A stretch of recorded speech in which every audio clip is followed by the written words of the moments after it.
Hi, my name is Shane. I use she, her pronouns. I am at Shane_Marble on Twitter. Today we are playing Pasión de las Pasiones, and we are using it to run the Night Floors adventure from Delta Green. A strange combination, and this is the second part of a two-part series. This game was organised as part of the Gauntlet calendar. The Gauntlet is an online community that plays and discusses a wide range of indie games with over 100 sessions a month that you are welcome to join or sign up for or get involved in. If you would like more info or to join a game, you can find out more at gauntlet-rpg.com. If you're watching this in February, we also have the Gauntlet Community Open Gaming Weekend coming up, the last weekend of February, and there are still games you can sign up or waitlist yourself for as part of that. And again, you can find it at gauntlet-rpg.com. I think that's my intro out of the way. I'm going to ask our players to introduce themselves now. So just your names, your pronouns, anything you want to share or promote about yourself, where people can find you online, anything like that. Just who you are at the moment. We'll come back and do character intros in a bit. I'll just go around the order that you're on my screen. So starting with Abe. Hey, what's up? I'm Abe Lincoln Jr. I have been on the Gauntlet for about a year. PBTA has become my favorite system, and this is my favorite game amongst them all. Outside of this, I do art and design. You can find me on Instagram at AbeLincolnJR to check out some of my stuff. I do a lot of street art and stuff like that. And that's all. Cool. Kyle. Hi, I'm Kyle here. Also a big fan of Pasiones. It's a great system, yeah. Cool. Sabine? Hi, I'm Sabine. I have been on the Gauntlet, I think, for 3 years. I also like Pasión de las Pasiones, but what I like even more is the juxtaposition of playing a Delta Green adventure with rules that were meant for soap operas, which is not as far a stretch as you might think, I guess. So. Cool. And Will? Hi, I'm Will. Pronouns he, him, and yeah, about a year and a half on the Gauntlet, and yes, I'm very much enjoying Delta Green in Passions in a soap opera form, especially Night Floors. It's like the perfect choice. Cool. So I just want to reiterate before we start that the safety tools that we're using today are the X card, the open door policy, and lines and veils, and we've agreed on lines on sexual assault, slavery, suicide, homophobia, cannibalism, and transphobia, and veils on racism and sexual content. We talked more about safety tools at the start of the previous session. If anyone has any questions or anything they want to add to those, please feel free to let us know. And what I want to start today's game with is the opening credits for an episode of The Night Floors. And today's credits will actually open with a shot the audience hasn't seen before. They've gotten used to the old credits. The credits have changed just slightly. They open now with a close-up on a Polaroid of Abigail Rodriguez, the missing woman that you're looking for, as she appeared a couple of years back when she was part of the show. And as we watch the close-up, the Polaroid starts to sort of burn and crinkle. But as the flames distort and darken the image, it almost seems like there's a second figure appearing behind Abigail with an arm around her, sort of draped in shadow. But, you know, surely just a kind of a trick of the way the flames are burning the image before it disappears entirely. And with that, I want to go into character intros. So tell us who your character is, their name, like the playbook, a bit about them, but also tell us like how we see them in the opening credits. You know, it's a kind of montage.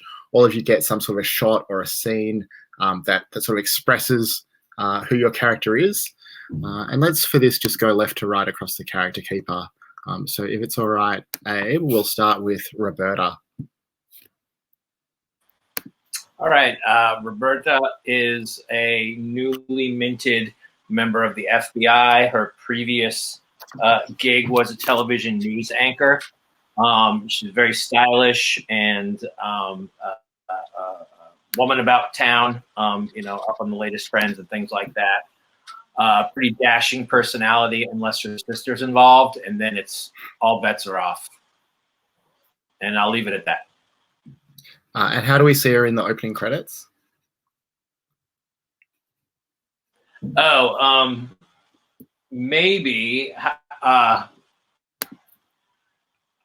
think it'll be like it'll be like a montage of like her walking towards the camera and then walking past it, and then it cuts to the back of her continuing to walk forward.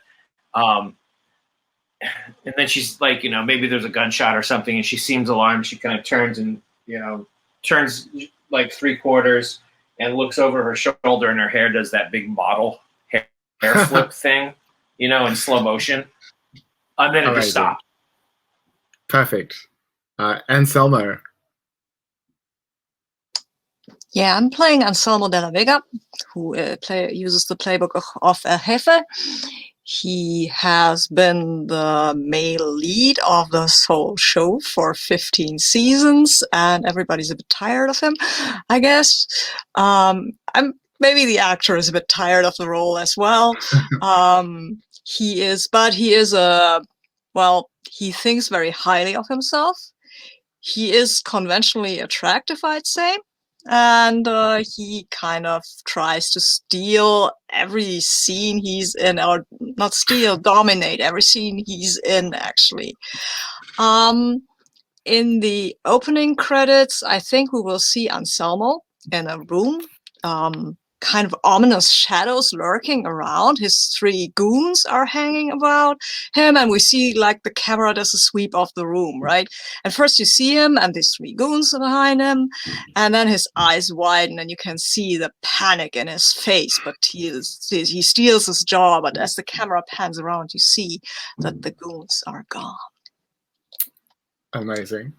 Margarita. Yes, I'm playing Margarita, the employee playbook, and I think her character started off as an extra on this show who just kept getting appearances on camera until she got promoted to cast member, I guess. And every season, she's always shown in the credits, like, managing a dozen tasks at once, and they change up exactly what she's doing each season. And since the sudden shift to modern fantasy, she's now shown just, like, juggling a bunch of holy symbols at once with, like, a backpack full of ancient scrolls and stuff. Amazing. And Bobby. Hi, Bobby looks exactly the same as Roberta. She was only introduced in this last season of Night Floors as though she was a long-standing character in Roberta's life, and she is an FBI agent. I think in the opening credits, you see her looking in a mirror back at herself and putting her hand up, and then it cuts back to like into her eye, and it's her running, and it zooms out again, and she's now wandering down that corridor that we saw her last episode. As it just goes deep, it goes from a normal apartment room into just deeper and deeper into a strange architecture. Yeah. Thanks very much, everyone. There are other shots in the credits that are new or strange to the audience. There's lots of things that they can't really quite see, things that are kind of in the corner of the frame or almost subliminal quick cuts, just a lot of confusion and disorientation. And then the credits close with a steadier shot, and this time we see a typewritten page that is headed The Night Floors, MacAllistar Building Part 2. And it looks to be a script. Under the heading, we see the words Interior Smoking Lounge Night. And then in capitals, we see the stage direction. Bobby sits beside Michelle, but does not notice Michelle is fidgeting with the ice pick in her pocketbook. And then the episode opens on a shot of Bobby in the smoking lounge sitting beside Michelle Van Fitz. And as the camera pans, we see that Michelle is indeed clutching an ice pick on the far side where Bobby can't make it out. And we'll come back to that scene in just a moment. Might just quickly sort of previously on recap where we're up to. So there was quite a lot last time. You're all working for a conspiracy that investigates paranormal phenomenon, and you've been given cover as FBI agents, advisors. You've been sent to the MacAllistar Building to investigate the disappearance of Abigail Rodriguez, a young artist. There were occult symbols found in her apartment, and the conspiracy wanted to know if there was some sort of unnatural phenomena involved in her disappearance. You've looked around and spoken to the neighbours, but nobody could tell you very much about the disappearance itself. You have learned that none of the residents in the building have paid any bills in months, but strangely, no utilities have been disconnected. No consequences seem to have flowed from that. You've heard that there's a night manager who may know more about what's going on here. And you have now learned that the building somehow also has impossible extra floors after dark. Besides all that, and quite importantly, Roberta, Bobby, and Anselmo are, of course, all in their different ways attempting to woo Margarita. And that, amongst other things, has caused, I don't know if you would say, tension, some drama between our investigators. And where we finished up was Bobby and Roberta currently on those night floors, and Margarita and Anselmo are still in the MacAllistar Building kind of itself. And we ended with a large shadow sort of approaching and looming over Margarita. Is there anything else that anyone wanted to kind of ask about where the story's up to, or anything that we should cover before we get started? All right. So we cut away from Bobby and Michelle, and we see Anselmo. We left Anselmo standing in one of the vacant apartments upstairs. I think you were kind of staring out the window pretty intensely, trying to figure out a way. I think I was trying to figure out the way to get to the night floors from this apartment, because there seemed to be two entrances into it. Mm-hmm. So you're in this empty apartment, and there's a kind of throat clearing behind you, and one of your goons has come into the room. I'm not sure if did we establish names for your goons? I didn't make a note if we did. Yes, they have names. They are called Cataldo, Ivaldo, Romualdo, and I forgot the last one. I think she's a woman. All right. I think her name is Mia. Okay. So Cataldo is in the room behind you, and he has a kind of nervous tone to his voice, and he says, "Boss, I think you're going to want to see this," and sort of proposes to lead you out of the room if you'll go with him. Yeah, I mean, he usually doesn't have his own agenda, and unless you count the whole thing in the 10th season where he briefly betrayed me, but that's all forgiven. All water under the bridge. Yeah, that's all in the past. So he leads you back to Louis Post's apartment, where you found the large mirror under the bed previously. The door to the apartment is open, and you look into the lounge room, and you can see that Louis is sitting on a chair at an easel. He's drawing something. It looks like he's using charcoals, and he has the mirror set up in front of him. So essentially, he's facing towards the door, so you can see his face, and you can see that he has the mirror set up so that it faces towards him. So you only see the back of the mirror, and you can hear that he is kind of whispering to. Well, it seems like whispering to someone, but the very quiet muttering replies, as far as you can tell, seem to come from the mirror itself. Ha! Very good that you told me this, Cataldo. I will investigate. Yeah. Watch my back. You got it.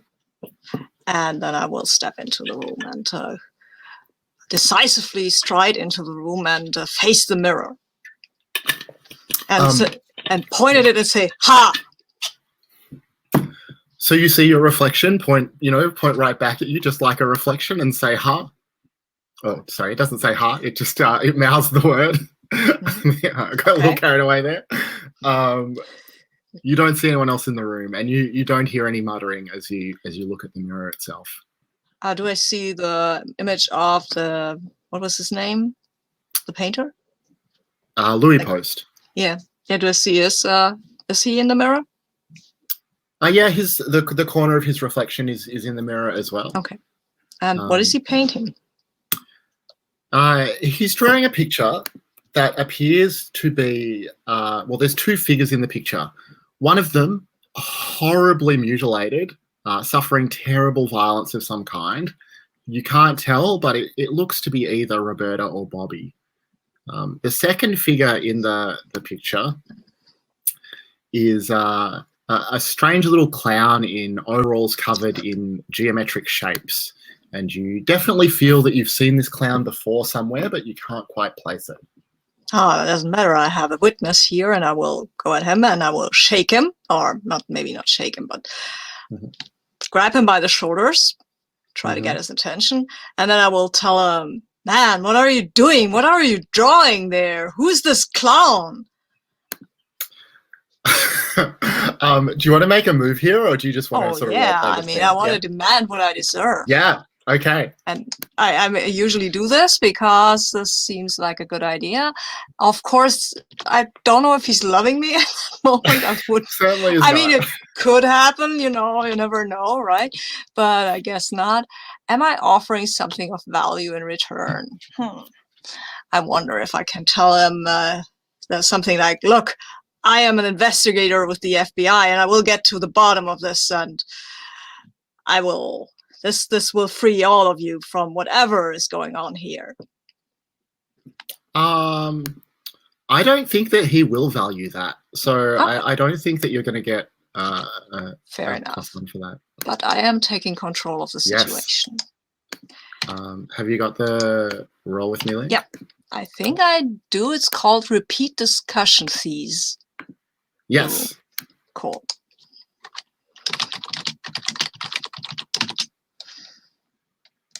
Roll the dice. Yeah, it's a 7. Cool. So on a hit, the target of your demand chooses 1. He can run away, concede, or refuse and escalate.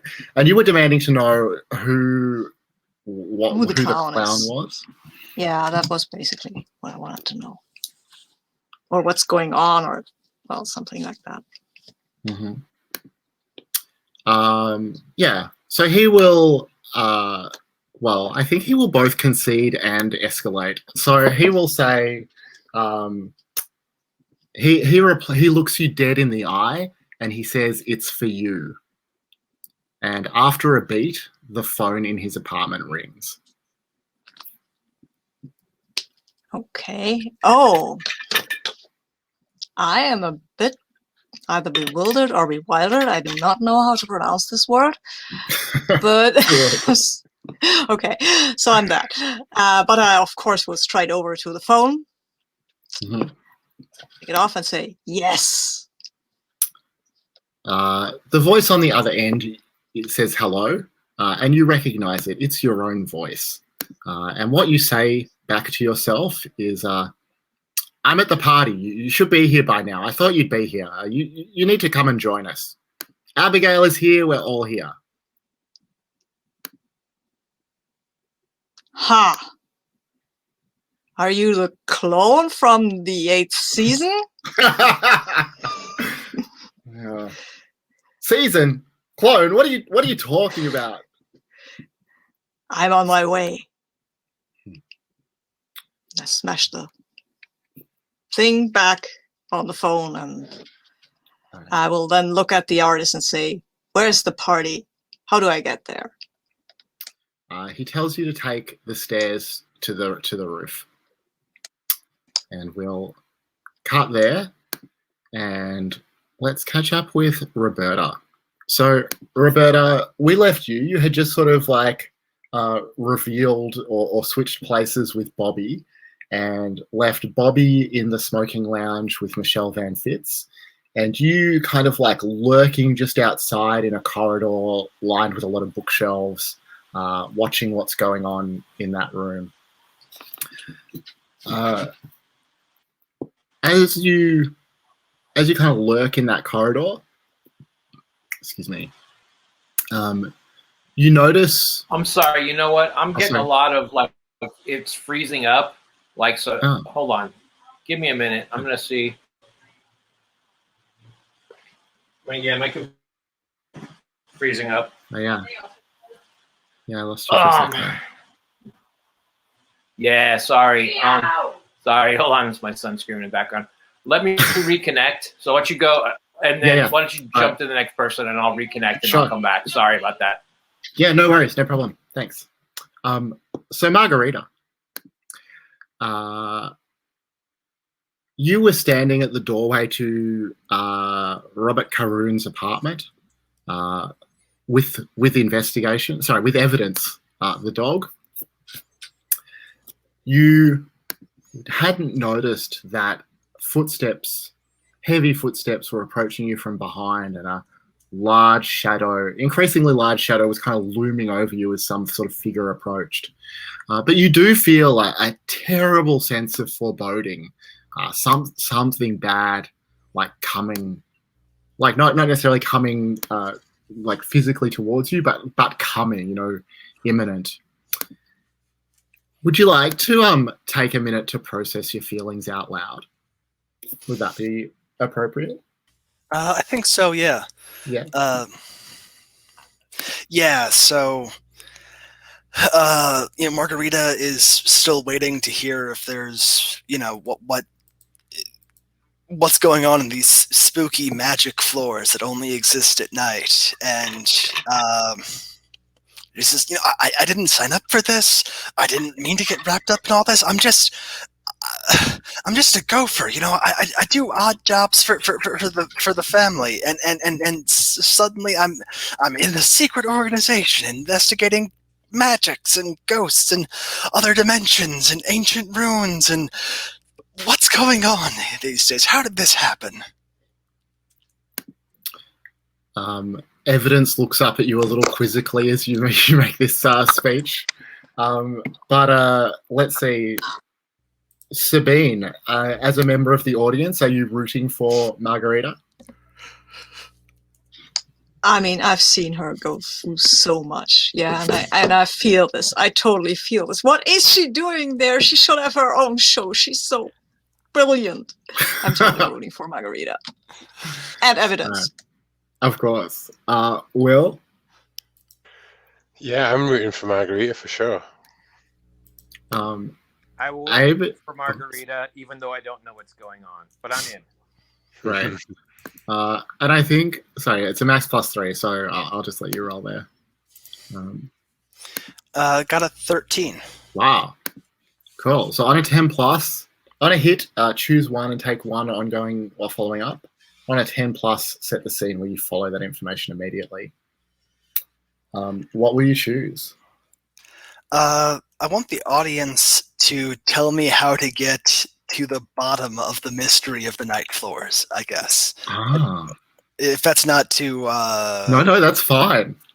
All right. You should go to the smoking lounge and ask Michelle to tell you about the script. That is how... I mean, I don't want to rip you off. I don't want to, sell you short on the solution to the mystery, but that is the most direct way to get as close as you plausibly can at this point to finding out what's really going on here. Sounds good. And I think Margarita's just going to suddenly, camera effect, put a hand to her head, I need to get to the smoking lounge? This is a smoking lounge? Where? All right, and we'll just cut to a scene, I think. So you set the scene where you follow that information immediately. You and evidence arrive in the smoking lounge with Bobby and Michelle. The audience watches the spot you were standing in for a moment as this large shadow sort of pauses. There's a sound of heavy breathing, but we never actually see who was approaching you there. Bobby, do you say anything as Margarita arrives in the smoking lounge? No, but I think that to the viewers, this scene was just just the writing makes no sense, and they're all just which I love because I feel like that's very Delta Green as well. But yeah, I think Bobby is still confused because she walked in through there and then she was here, but was that her or Roberta? She can't. And then she, what? Wait, Margarita, how did you get here? Oh, I just needed to come here. I needed to ask a woman about the script. The script? Yeah. Michelle, like, visibly narrow her eyes as you mention the script. Sorry, this is. Who are you? So she looks up and she says, your friend knows who I am. My name's Michelle. I live in the building.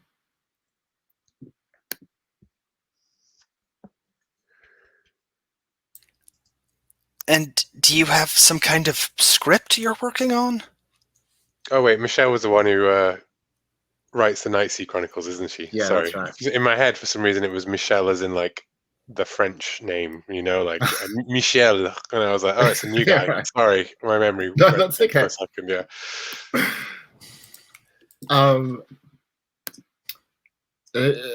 She narrows her eyes even more and she just looks back and says, what do you know about the script?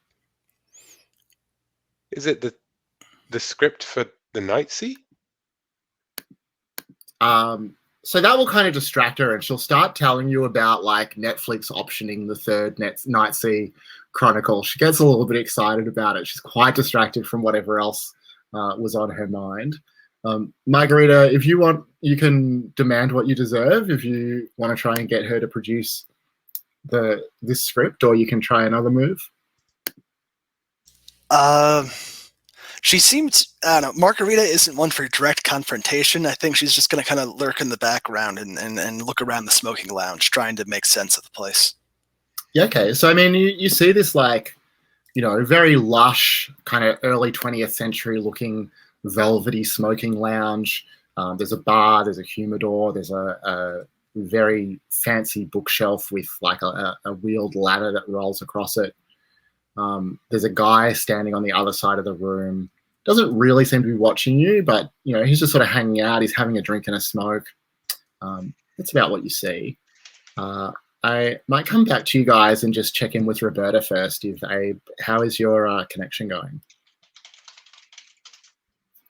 I'm doing fine now. I'm actually on my phone, so I'm just gonna. Cool. I'm using my phone line.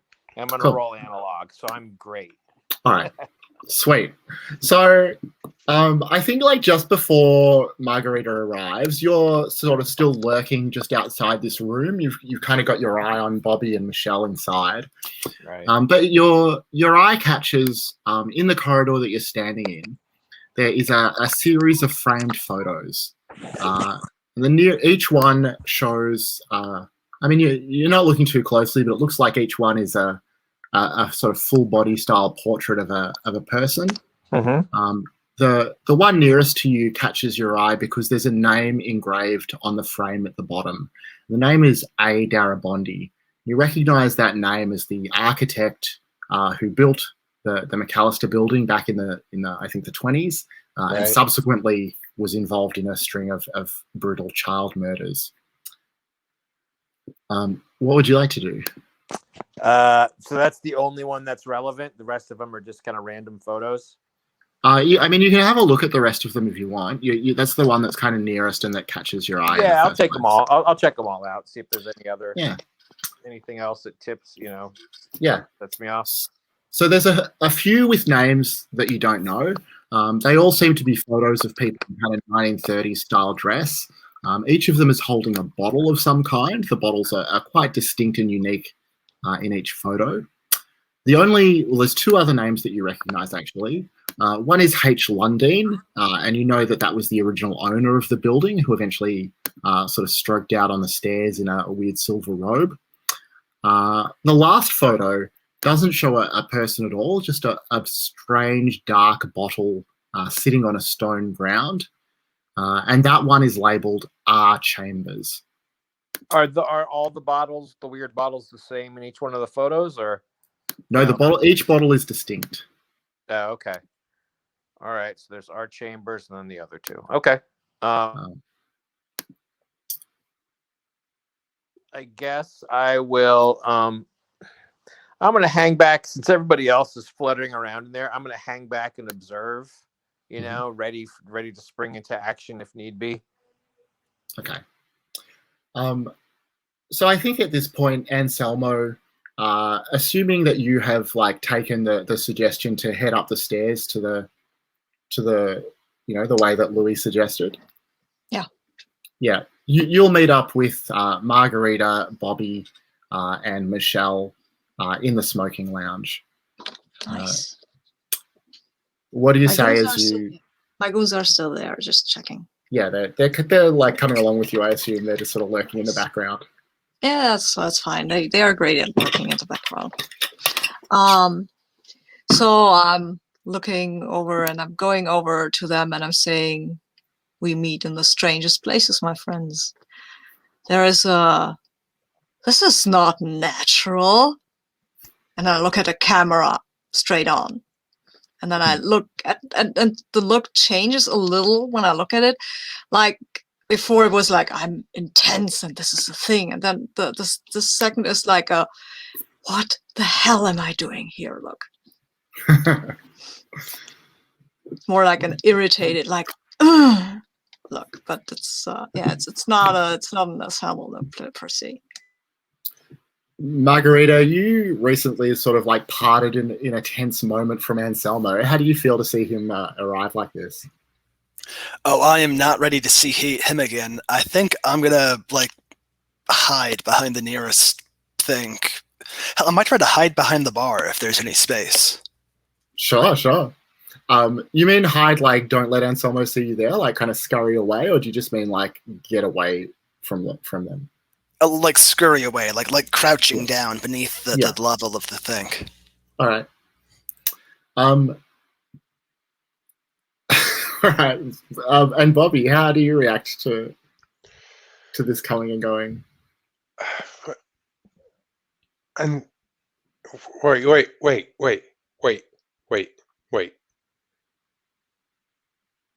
Michelle, the script. You were saying something about a script. Well, I think she will again just sort of look at you sharply and say, "What do you know about the script?" Marguerite.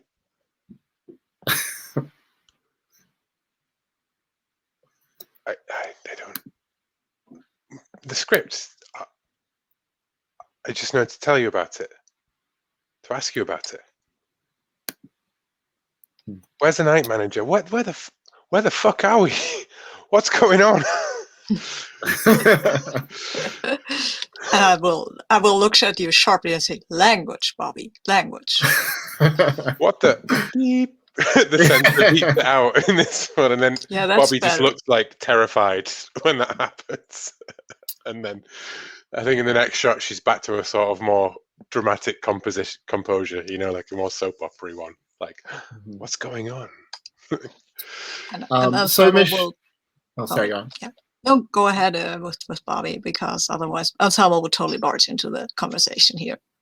Yeah, so I think that Michelle will like just barely manage to get a word in, and before Anselmo replies or interjects, the one part of Bobby's outburst that she kind of had a grasp on or was willing to respond to was to point out, through one of the doorways that leads off the smoking lounge and say, "Oh, the night manager's room is just over there." The night manager. Okay. You asked, didn't you? Yes, I asked. Yes, I asked about the night manager. Yes, I asked about the night manager. Yes.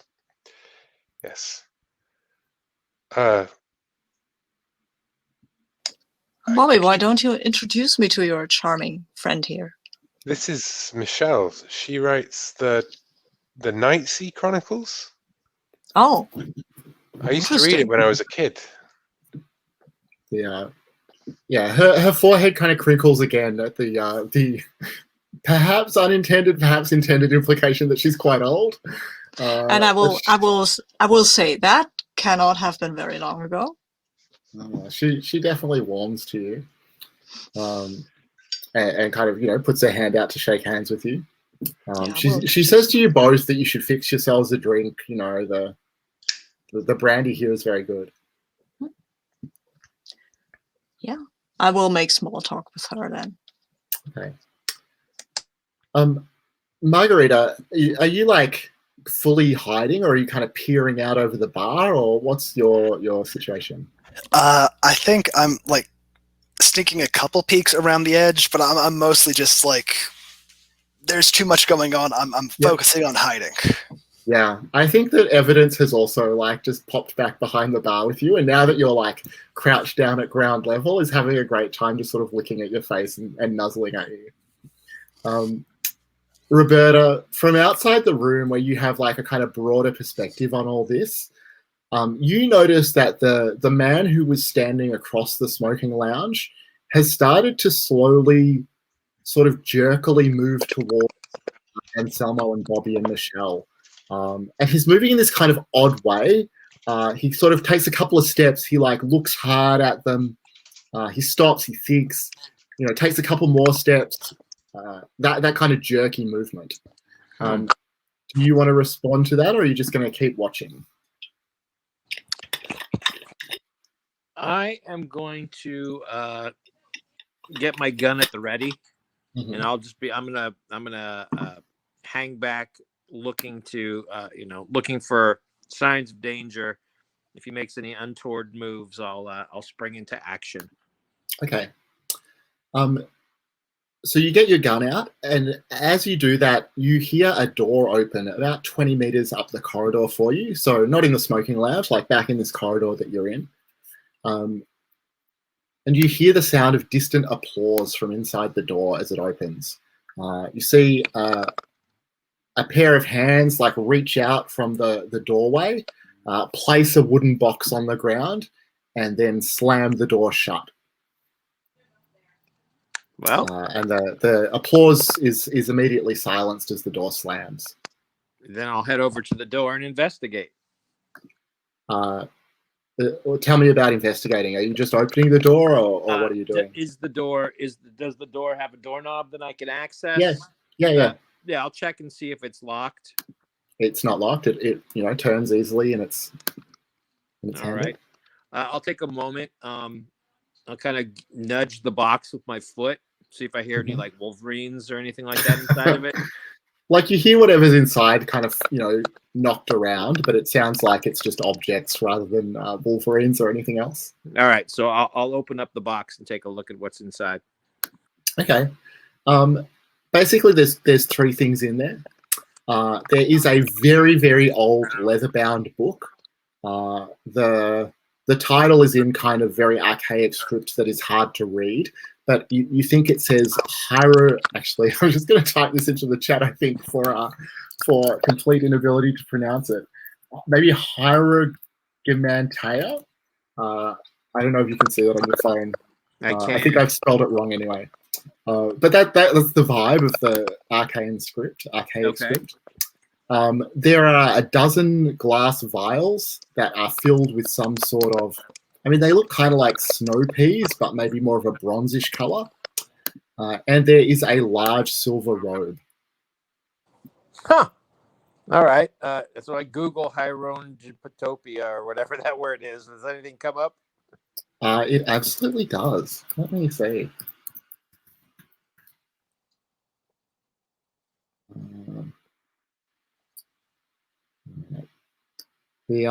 So you find information that the Hierogymanteia is a quite famous text in demonology. You can see that it would be very valuable to own, especially a first edition, and that it includes details for the summoning of around 75 demons. Sorry, exactly 75 demons. I'll be darned. All right, I'll text Bobby and just let her know that I've come into possession of a demonic summoning book, and that I there's a room to investigate, and I could use some backup, or we will probably need backup to check this out.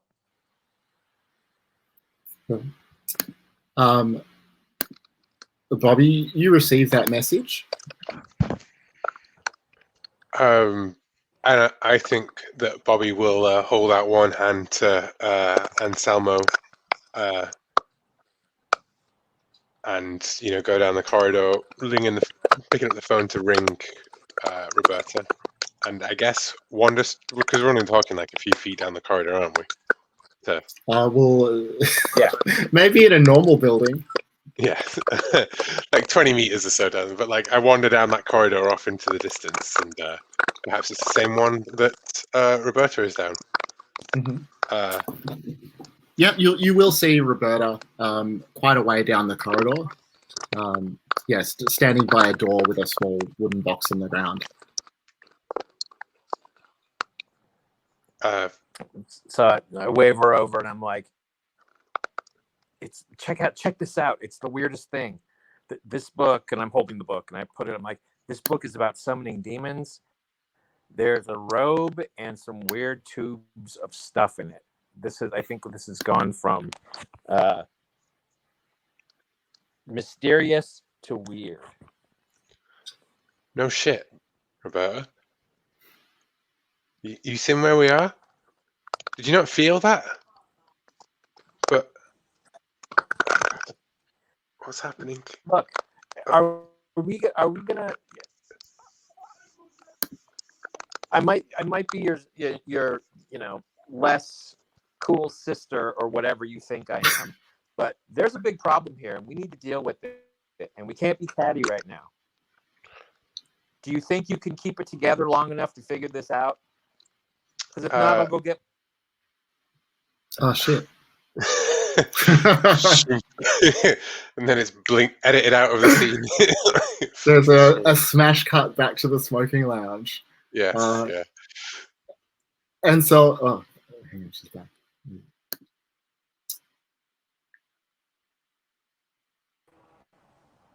Looks like there's just just loading. Oh. Abe, how you doing there? I'm fine. I'm back. That was mysterious and terrifying, wasn't it? That whole part where I mysteriously disappeared from the game. I don't know what the hell's happening. But anyway, I'm here. All right. Well, yeah. Well, let's continue with the smash cut back to the smoking lounge, and then we'll come back to Bobby and Roberta in a sec. Anselmo, at this point, you're talking to Michelle. You were she was definitely warming to you as you were starting to charm her. But now even you can't help but notice that this guy behind you across the room is like scurrying towards you, like looking very closely at you, looking a bit hesitant, like should he really approach or not? That's kind of the vibe. What do you want to do? Yeah, well, I'm not shy. Obviously. I will excuse myself from Michelle because I'm a polite person. And then I will go over to this guy who's staring at me and I will tell him that I noticed him staring, if he wanted an autograph or something. Because I was a pop star. In the second season, I had a very brief career as a pop star. When you ask for when you offer an autograph, he will exclaim, I thought it was you. It is you. Yeah, please. I used to watch you on the show all the time. Yeah. Well, yeah, I get this a lot. Then I hesitate because Anselmo isn't usually on a show, right? But he will, of course, pretend that he knows everything that is going on. And he will give this man an autograph and ask him who he is, actually. So he smiles. He said he nods. He takes it all in. He says his name is Mark Rourke. He's happy to meet you. I always wanted to know, how did you get out of the? How did you ditch the G-men and get out of the booby hatch? You want to know the tricks of the trade, my friend. But, right now, I'm on a job.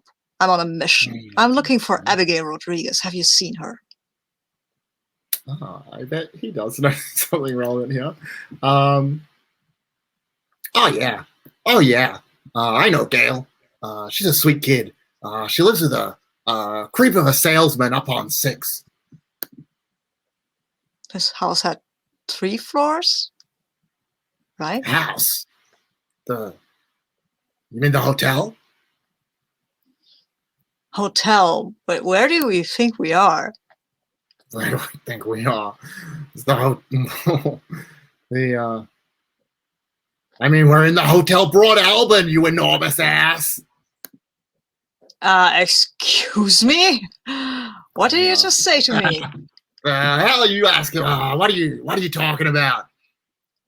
Is that even really you? And I hesitate for a second, like, good question. I will say, I will have you know that it's definitely me, and you will tell me now, or I will do something very violent or something. Do you want to roll to demand or to strike out? I think I want to strike out, actually, because he's been rude and weird, and I don't deal well with rude and weird. I don't know if I've caught him off guard, but he has definitely just wronged me. Yeah, I don't think he's caught off guard because he's in this like combative kind of moment as well. Yeah, but I'm taking control of the situation as usual.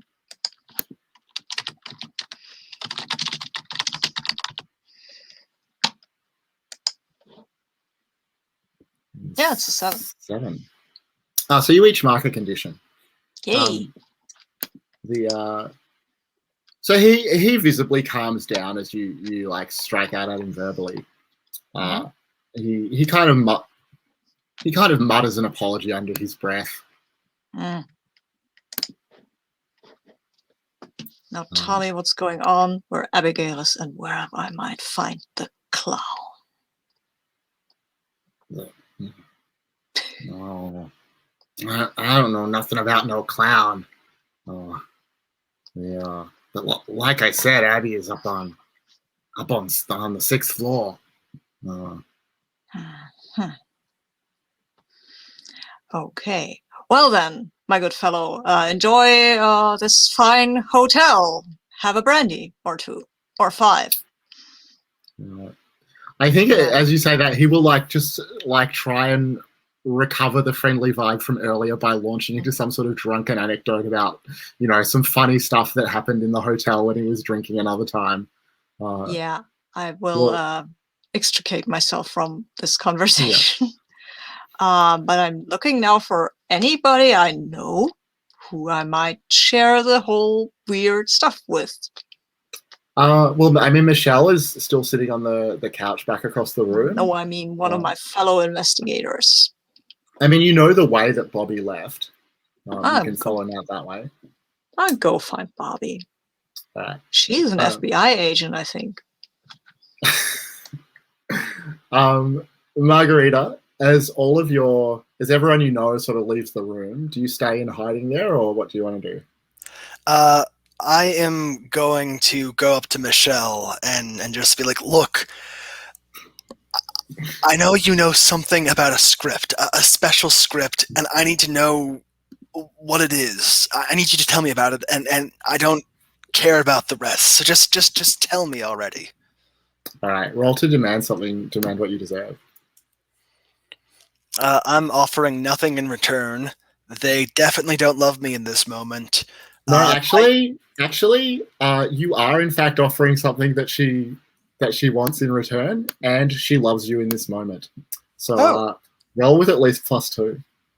Okay. Well, I am over my head right now because yes, you absolutely are. So it's +3, and I got an 11. All right. So what do we get on a 10+? So choose from the remaining. Sorry, you remove one of their options and she chooses from the remaining. I'm going to remove the ability to refuse and escalate. All right. So she'll concede to you. She'll look at you with something approaching awe, some sort of surprise, and she reaches it into her pocketbook, and she draws out a sheaf of papers. It looks to you like a TV script, sort of awkwardly bound, very like scuffed up and bent and folded and dirty from being passed around a lot. And she hands it to you, and the title of the script is The Night Floors, and then sort of, colon, hyphen, something, the MacAllistar Building Part 2. And she asks you how you know about the script. I don't know. I was thinking about how I was overwhelmed, and then I was here, and I had to talk to you. I don't know what's happening. Well, she has like a kindly smile as you say it. She says, "Look, why don't you sit down? I'll fetch you a drink, and you can have a read." What will you do? What will you have? 7 and 7. All right. And she shuffles away. She nods to Mark across the other side of the room. She goes to fetch you a drink. And you're going to start reading the script. Yep. Right. So the opening parts are pretty boring. The characters are drawn very broadly. It's quite cliched and unremarkable. But you gather pretty quickly that it's about a young artist named Abigail Rodriguez who moves to New York. And she falls in love and travels to a masked ball in a far-off land named Carcosa. Now, as you read, especially as you get into the second half, the story becomes amazingly compelling to you. That where the first half seemed cliched, I don't know how much of a reader Margarita is, but this certainly strikes you as perhaps the most extraordinary writing that you've ever come across. What does Margarita read much? Yes. I think she's like secretly really big into like romance novels. Yeah. So you are absolutely caught up and overwhelmed by the incredible romance of this story. It exceeds, even the power of your very favorites, the ones that you've read again and again. This is beyond.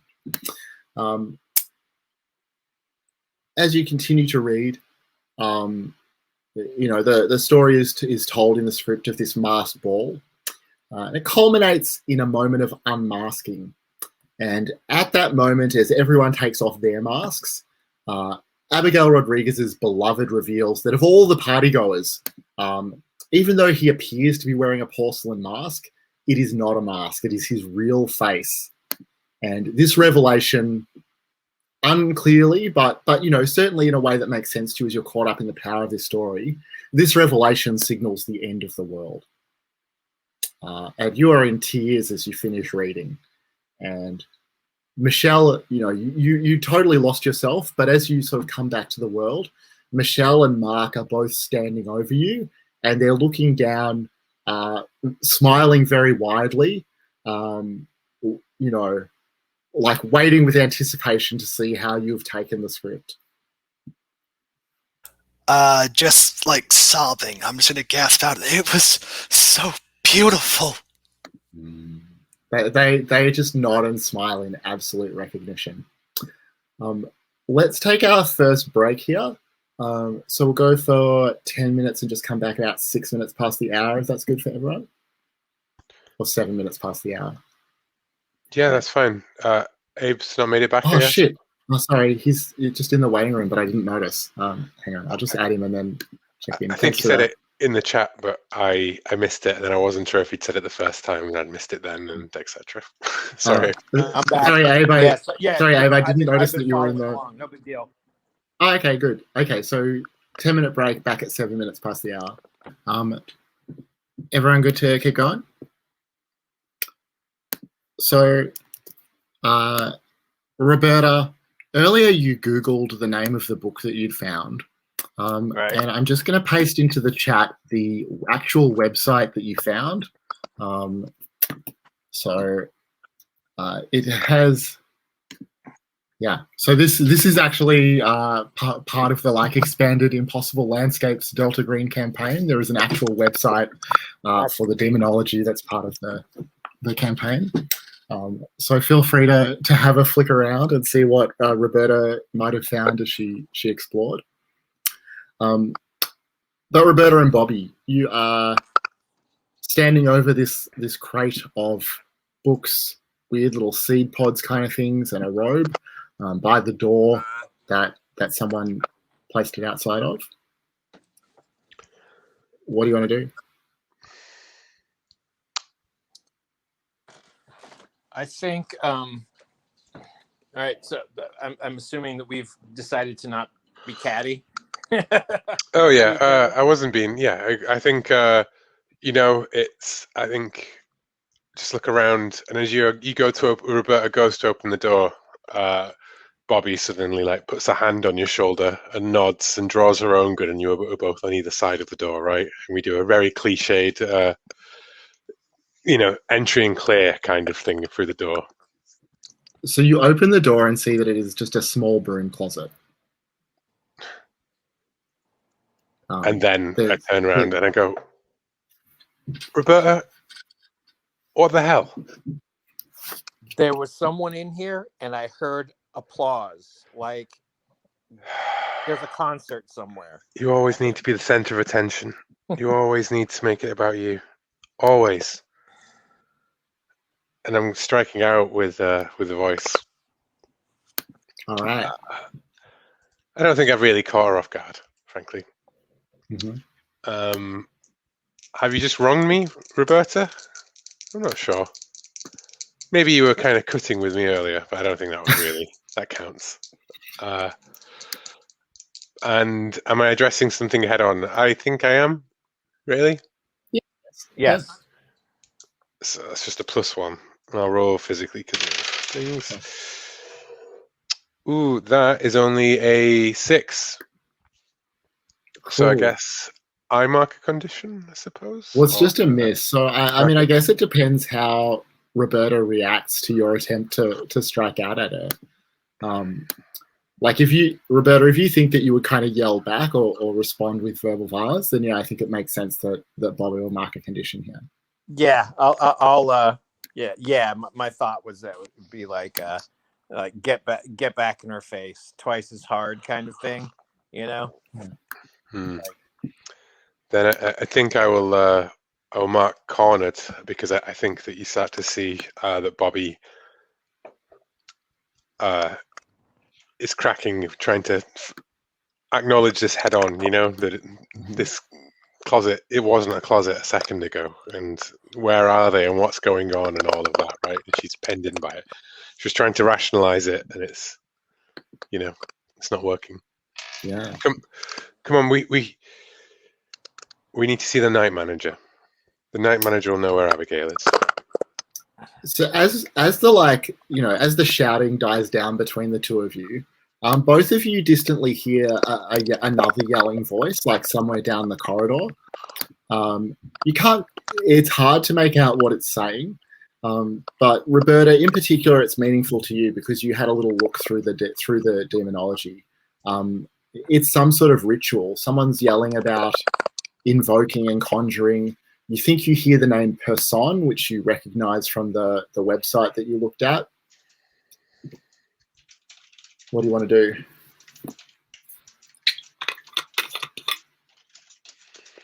Well, Anselmo's coming down the corridor as well, isn't he, towards us? You don't see Anselmo, no. Oh, I don't see Anselmo. Good to know. Not good. What's the name Isn't like that. Pasión, P-U-R-S-O-N. Got it. All right, so I'm going to leaf through to the page of the book. So the book itself is in Latin. Bobby. So I can't actually read it. You can't read it, but you can, like through the website, you can find that information. Oh, okay, cool. All right, yeah, I wasn't sure if this was just like a supplement that I could look at, like I'm looking through the book, but yeah. So I'm like, do we both hear the name Person, or is it just me? I mean, I think you both hear it, but probably, Bobby, the word Person doesn't really mean anything in particular. Right. And I'm looking at my phone. I'm like, what that name, person. Apparently, it's a king of hell. Judging by this book and this website, that's I don't know. It says he knoweth of hidden things, of lost treasures, and of all things past, present, and future. Occupying either a human or aerial body, he answereth truly of all the secret and divine things of earth and the creation of the world. Person is depicted as a man with the face of a lion, carrying a ferocious viper and riding a bear. Before him, he be heard trumpets sounding. You know, I mean, I know we were raised Catholic, but I got to be honest with you. Anybody who believes this stuff is, you know, is a rube, if you ask me. You know, this is, I mean, who's going to believe this stuff, you know? But nonetheless, we've just heard them talking about it. So let's be on our guard. Get ready to shoot. Okay. Are we going after?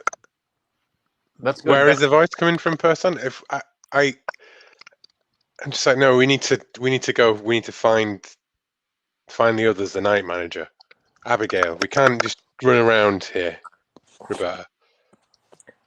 I think it's back this way. The culprit, the criminal is right here, I'm guessing. If somebody's trying to conjure a demon. Oh, and I'm sorry. Can I didn't really just mention this before. You okay, Will? Okay. I wanted to bring all the stuff, you know, like the robe and the fridge. Cart the box around, sure. Yeah, I'm carting the box around. So, okay. Well, you've convinced Bobby to follow you. Okay. So you both head down the corridor towards where this shouting's coming from. Back in the smoking lounge, Margarita, you are completely overcome with a desire, a drive, a compulsion to share the script with others, to show them what you've seen, to let them experience what you've experienced, especially the friends that you've come here with. But Mark and Michelle both like sort of whisper to each other for a minute, and then they look very seriously at you, and Mark says, we should really take you to meet the night manager now. Are you sure? I need to tell so many people about this. I mean, the people I came with, they're here right now. I can go find them and show them the script. They again whisper to each other. Do you want to demand what you deserve to see if they accede to your desires? I think so, yeah. I don't think I'm offering them anything. Again, you are in fact offering them something, so you can have a dice for that. Okay. Sorry, a +1 for that. Do they love me? I think they do. Okay. I don't feel like I'm in over my head anymore because, no, I'm on board. It's a great plan. Just show everyone the script. I think no, you were definitely over your head. This must be the first role in any game that I've run where I've like argued the player up on every single like bonus they could get to a roll. Like the player's like, I don't get any of these bonuses. Like, no, you get all of the bonuses. Even with a +3, I still rolled a 6 total. Okay. Let's see. We are.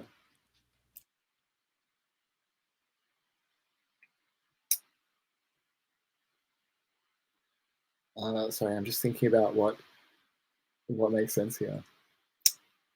Yeah. All right. They will say, actually, Mark Rock will get into this. Actually, that's a great idea. Why don't we go show your friend Anselmo the script? And like sort of gesture to lead you out towards Anselmo. That's perfect. Let's go find him. All right. So Anselmo, you've like wandered down the corridor towards the way that you saw Bobby go. You don't see Bobby though. You see a long kind of hotel corridor. There's some stairs at the end. Stairs. Good. Sorry, just scrolling. Bear with me for a sec. Sure.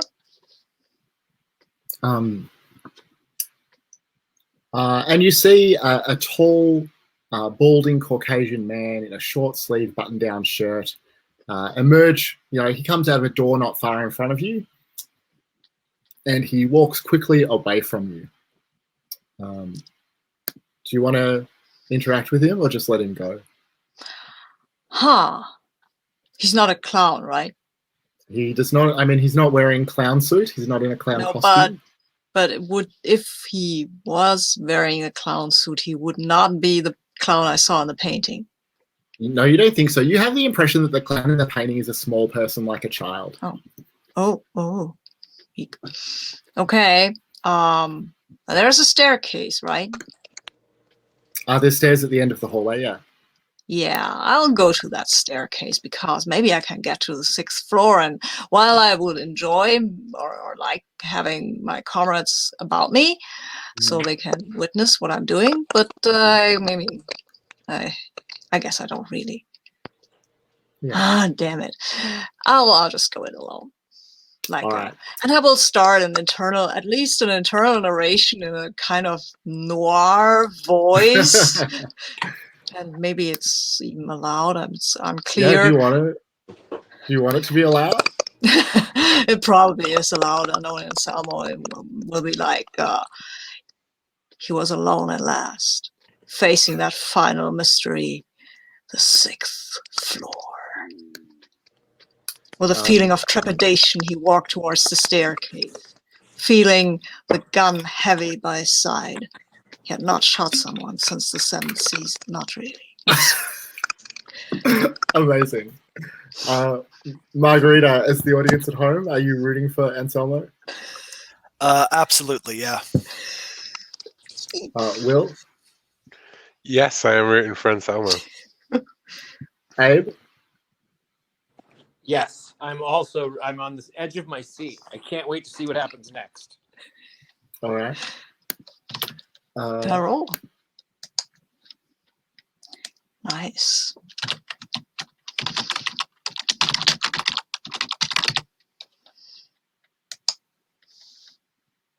Cool. It's an 11. Yeah.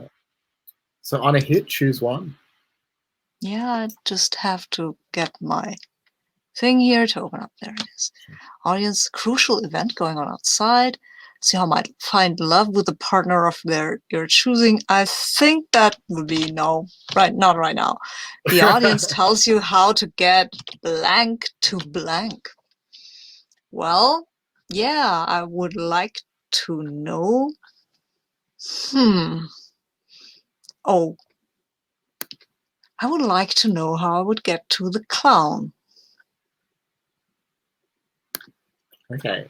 I will come back to you with an answer to that question. Cool. Margarita, the mark leads you, through some winding corridors, and you come out at a kind of staircase, and you see that Anselmo is sort of walking towards you there. Anselmo, actually, I think this is the answer to your question, that the script that you see in Margarita's hands is the way that you will get to the clown. And so I had not expected this fine dame to present me with the solution of my dilemma. Suavely, I swagger towards her. Hey, Margarita. And this. Anselmo. What is it that you hold there? It's incredible. It's the best thing I've ever read. You've got to see this. Here. And I'll just hand it to you. Oh, fine. You will get a short narration about how easy that had been and how I had expected more resistance, but fine. With a strange feeling of either elation or terror, I opened the script and started to read. Yeah, so I mean, you have the same experience that Margarita did of a kind of banal story that grows in intensity. Margarita, would you like to process your feelings out loud as you watch someone share your experience of the script? Feel free to say no. No, not right now, I think. Okay. Anselmo,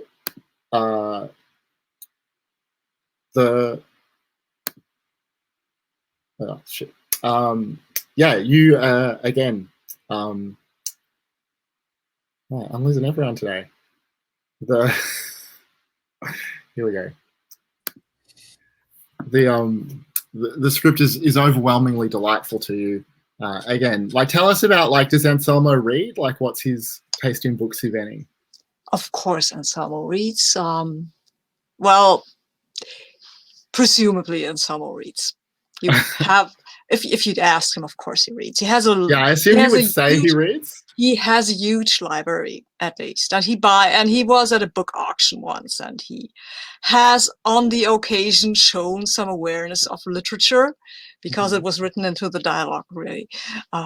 So I think in his heart, he's not a literate guy, not a book guy, really, not. Yeah, it definitely compares favorably to anything that he has read.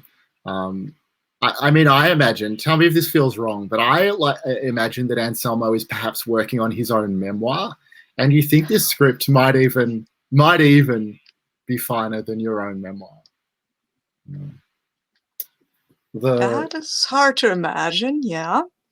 Sure, it does not quite have as many plot twists, but that might actually be.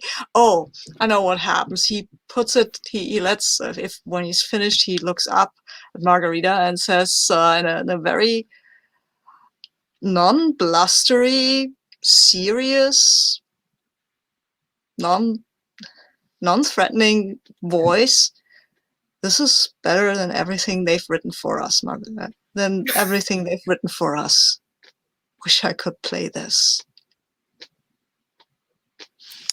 I know. You understand now, right? We have to show the others too.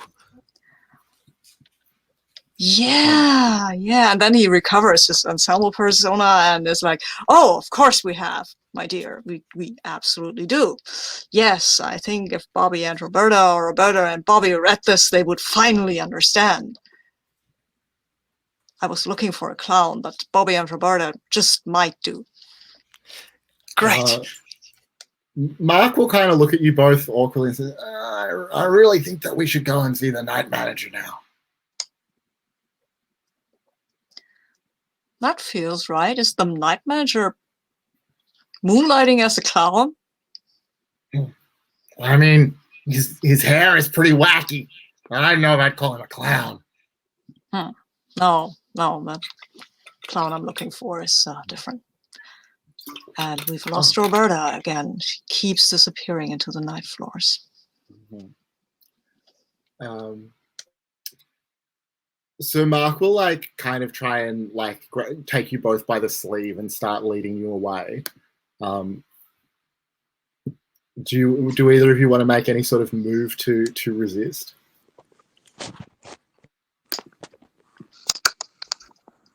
If Margarita looks uncomfortable, I will turn him to dial it back, right? But because white knight and shining armor and things like that. But otherwise, no. I'm ready to meet the night manager. All right. So Mark will start to lead you both away. Meanwhile, Roberta and Bobby, you advance along the corridor towards this room where you can hear this shouting. More clearly and more audibly the closer you get. And it clearly does sound like a ritual of summoning of some kind. There are a number of names that you recognize from the demonology that you found. There's some Latin and things like that. And you fairly quickly find yourself by the door that the shouting is coming from behind. What do you do? I nod at Roberta and I kick the door in. All right. You see an abandoned room. Hey, guy. There is a large pentagram etched in the floor. It looks like someone used maybe even a kitchen knife or something like that, so it's quite spotty. There is some sort of strange brass vessel with smoke rising from it at the center of of the symbol. Yeah, I think that is what you see in the room. Oh, actually, Bobby, I think because you're in first, you catch a glimpse of just the faintest hint of some gold and silver cloth snaking out of a doorway, maybe into a bathroom or something like that. That leads off the main room. And there's a sound like television static as it disappears into the room.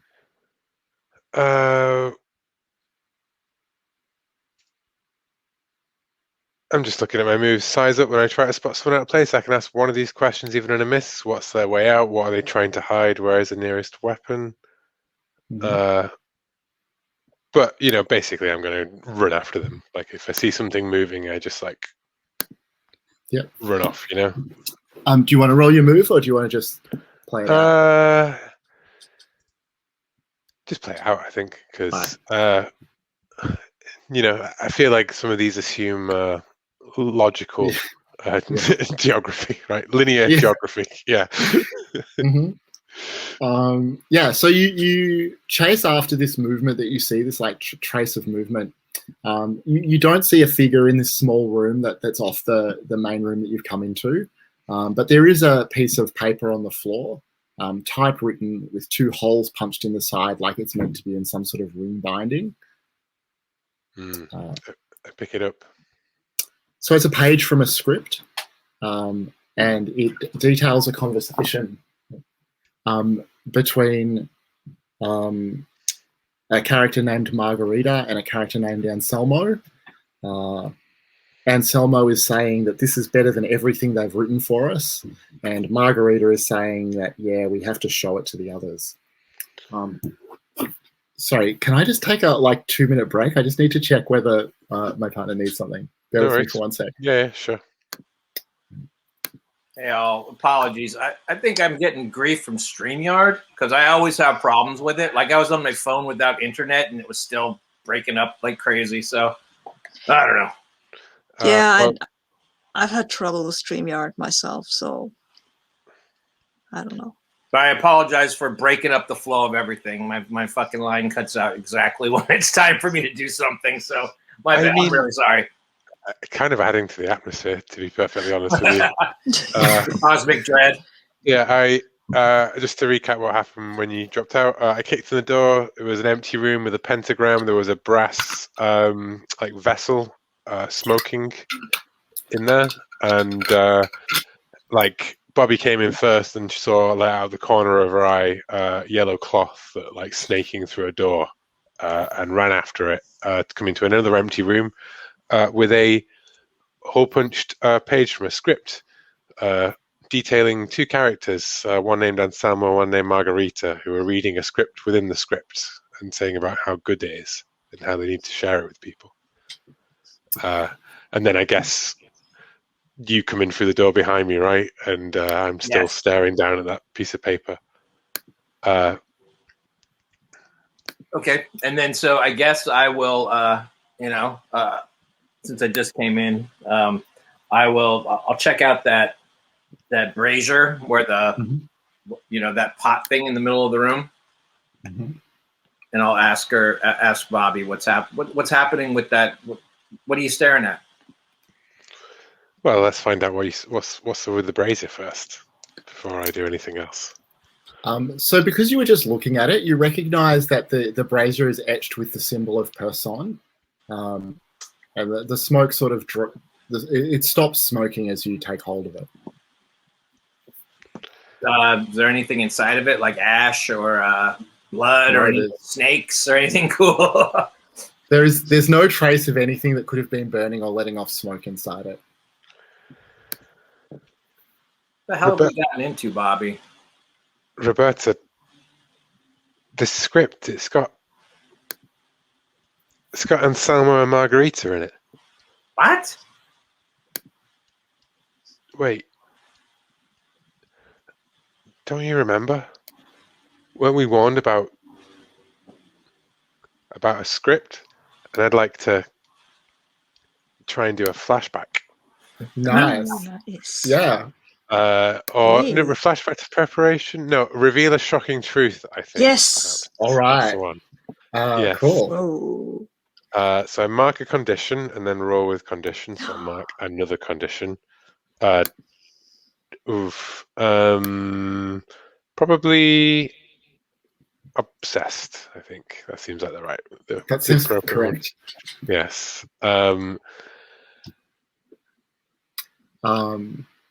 So what I'm saying, what I'm flashing back to, is the camera changes, the style of the shot changes entirely, right? It loses that telenovela gloss and sort of like slightly ropey production things and everything, right? And now we're in a sort of like grim, not grim, but like, like The Wire or something, like very matter of fact kind of like shooting. And it is, like an office room, like a blinking kind of like, pale fluorescent lights, just in some government building somewhere, right? And you got all of the actors, right, sat around a room. Well, you got the actors of Roberta, and you've got the actor of Margarita, and Marcus, our handler, and Margarita is going for a report and saying, identified vector, the play, whatever you do, anyone who reads the play must be considered contaminated. Nice. All right. Is that work? Is that too much? Or No, I think that's great. cool. So let's roll. So do I have unequivocal evidence this is true? No, you roll to find out. Yeah. Oh You roll yes, with I roll conditions with conditions. Yeah, sorry, I'm reading it as though it's one of those questions. Yeah, sorry. So I have +3 on conditions. Ooh, that is a 7. Okay. On a 7 to 9, you just choose one. Okay. They must ask with desperation. So I think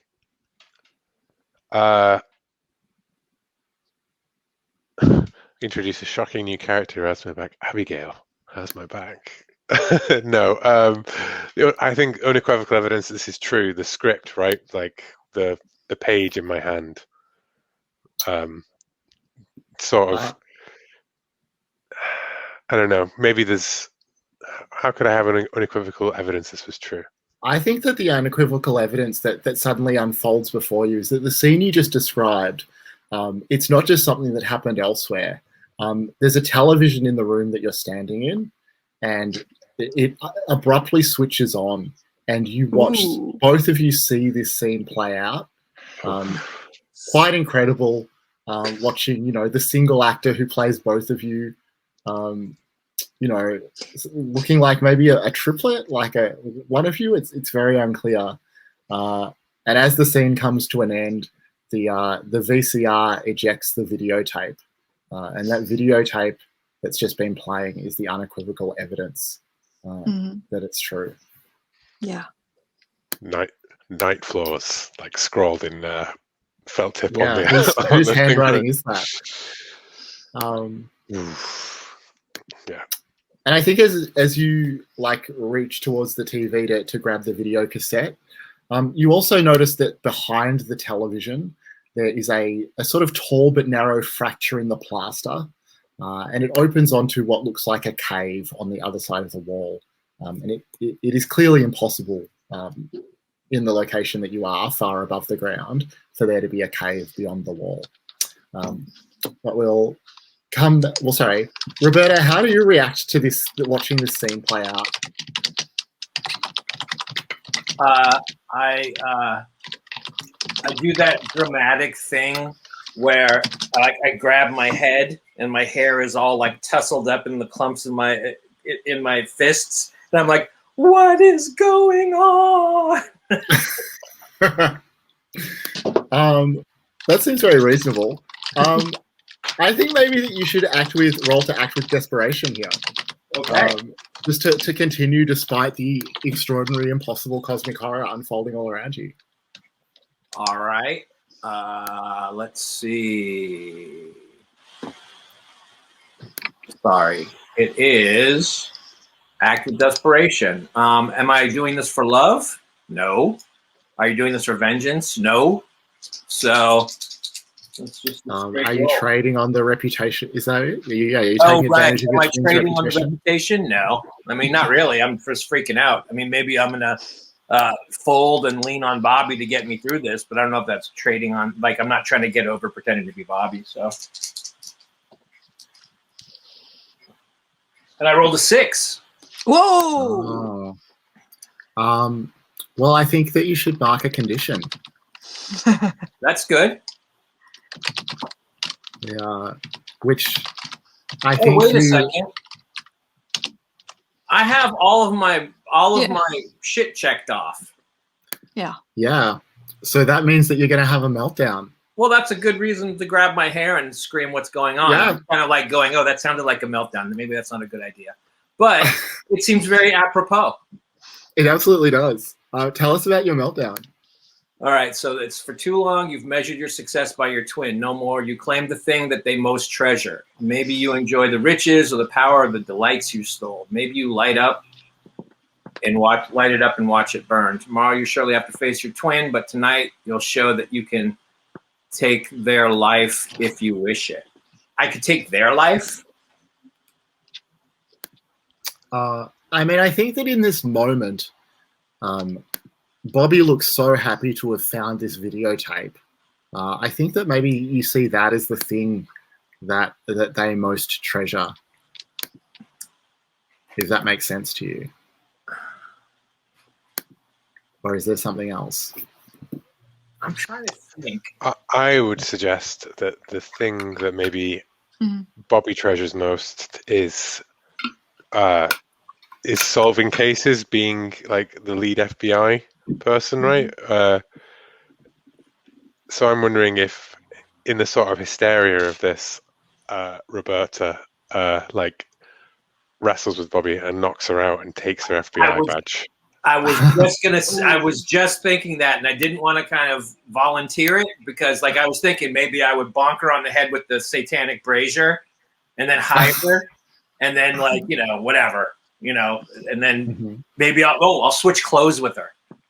Yeah, well, wasn't it? We established, I think, last time that it's just a badge that you have on like opposite lapels. So it's very simple. Oh, right, that's right. So maybe I'll dress her up in that satanic robe. I mean, the major difference is that it has our names on, right? And you take yours off. You take mine off and you throw it away. And you're the only one with the FBI badge now. Nice. Yeah, and no, I'm not saving. I'll save an idea I have for later.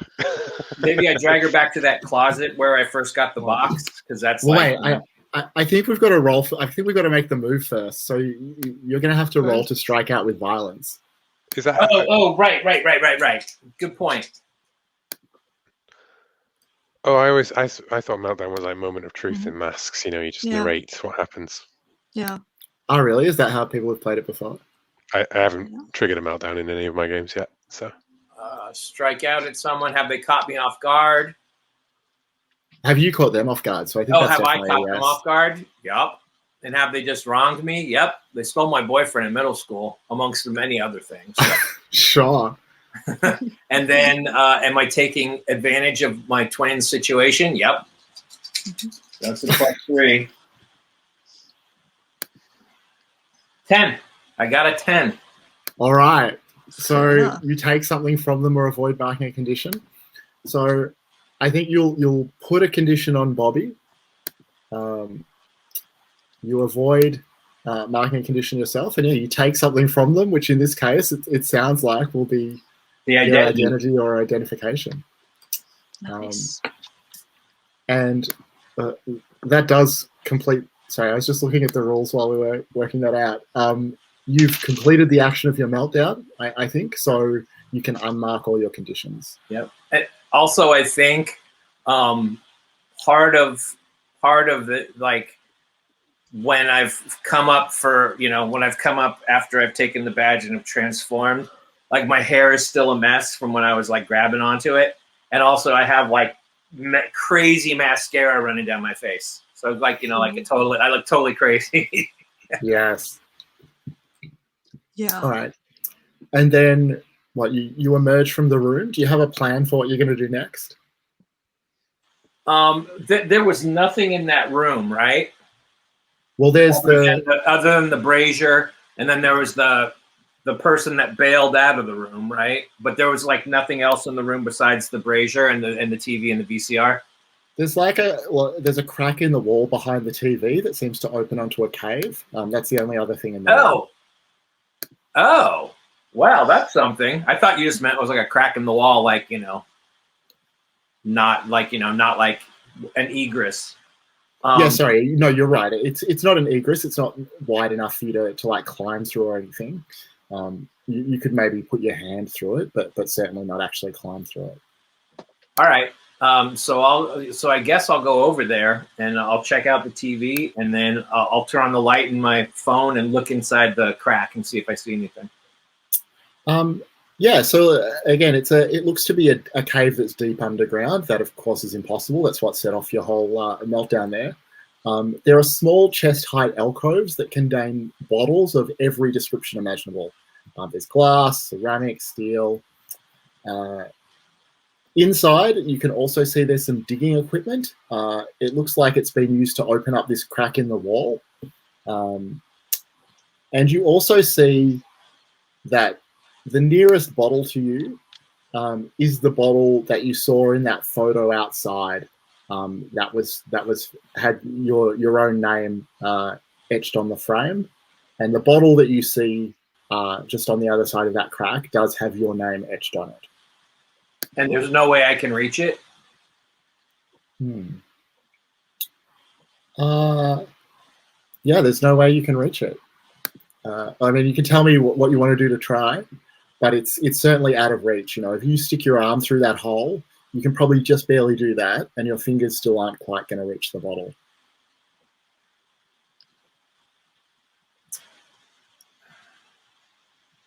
Could I, like, with the like the waist tie from the robe, could I use that as like something to like kind of loop around it and drag it towards me? You probably can, but the bottle is wider than the crack as well. So even if you're able to, you're not going to be able to get it back into the room. Can I fit my head in the crack? No. No? I mean, you can try and open it up wider. Okay. So like you could, I mean, depending how seriously you want to go about it, like what you're going to do to try and do that.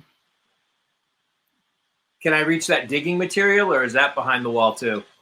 No, but I mean, you've still got the brazier that you used to clock Bobby. You could try and use that to like punch out some more of the plaster. Yeah, all right, I'll do that. All right, so I think that this will also just be acting with desperation. Okay. To see how well it works.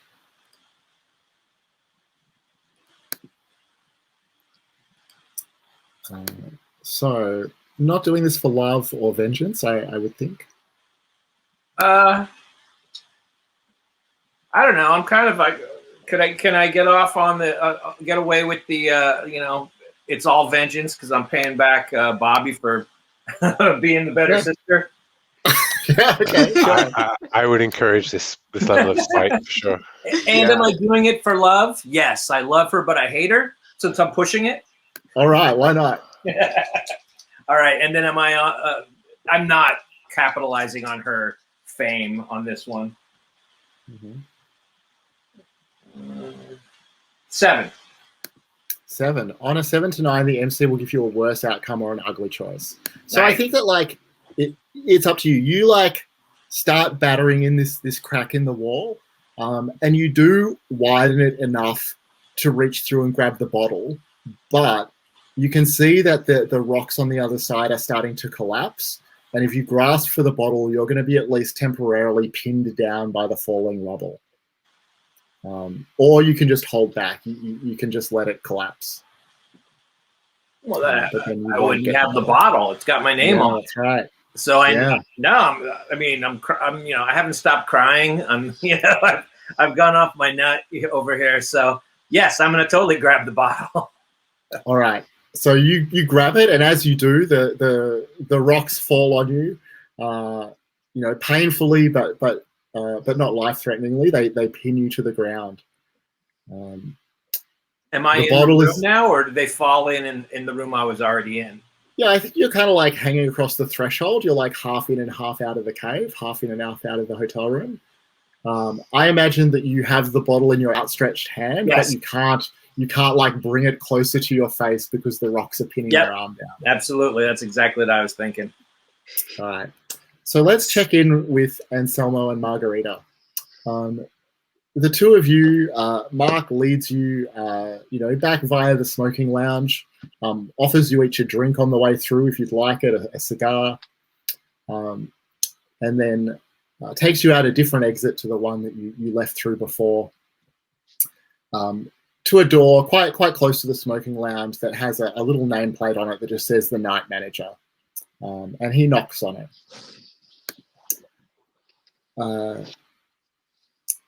And it takes a few moments. You hear shuffling footsteps on the other side, and While we're waiting, can I turn to Margarita and tell her that I've always felt weird in scenes and when I met her and had to behave like I was attracted to her because she was so much younger than me. And that I apologize for being kind of creepy here. I just wanted to know that I really like you and I admire your talent, Margarita. You're going places. Okay. And I'm declaring my love passionately because speaking the truth is, or some whatever I'm doing, I'm declaring my admiration, love, and stuff like that passionately. Am I dressed to impress? I'm always dressed to impress. Do you believe that I'm single? I think so, yeah. Okay. You're wrong, but never mind. But I'm taking control of the situation. Mark is like stuttering, like trying to convey the importance of the meeting with the night manager and that this is not the time, but just unable to interrupt Anselmo. Yeah, it's a 9. The target gives themselves to you or reveals a secret they probably shouldn't. Yes. What do you think, Margarita? I'm gonna reveal a secret I probably shouldn't. It's okay. I was uncomfortable with the way you just kept flirting before, but it all makes sense now. I've found my purpose. I think I was meant for this. I see some of these symbols that were found on the body. I saw, even as a young kid, they were just around my little town as I grew up, and I see now everything has just been leading me to this. Amazing. Yeah, and then someone gives you a look like, and this look says, yes, I've always known this, and I'm willing to follow you into this endeavor wherever it leads us. It's a pretty much of a switch. Like usually Anselmo's the one who leads the charge, but he will follow Margarita now.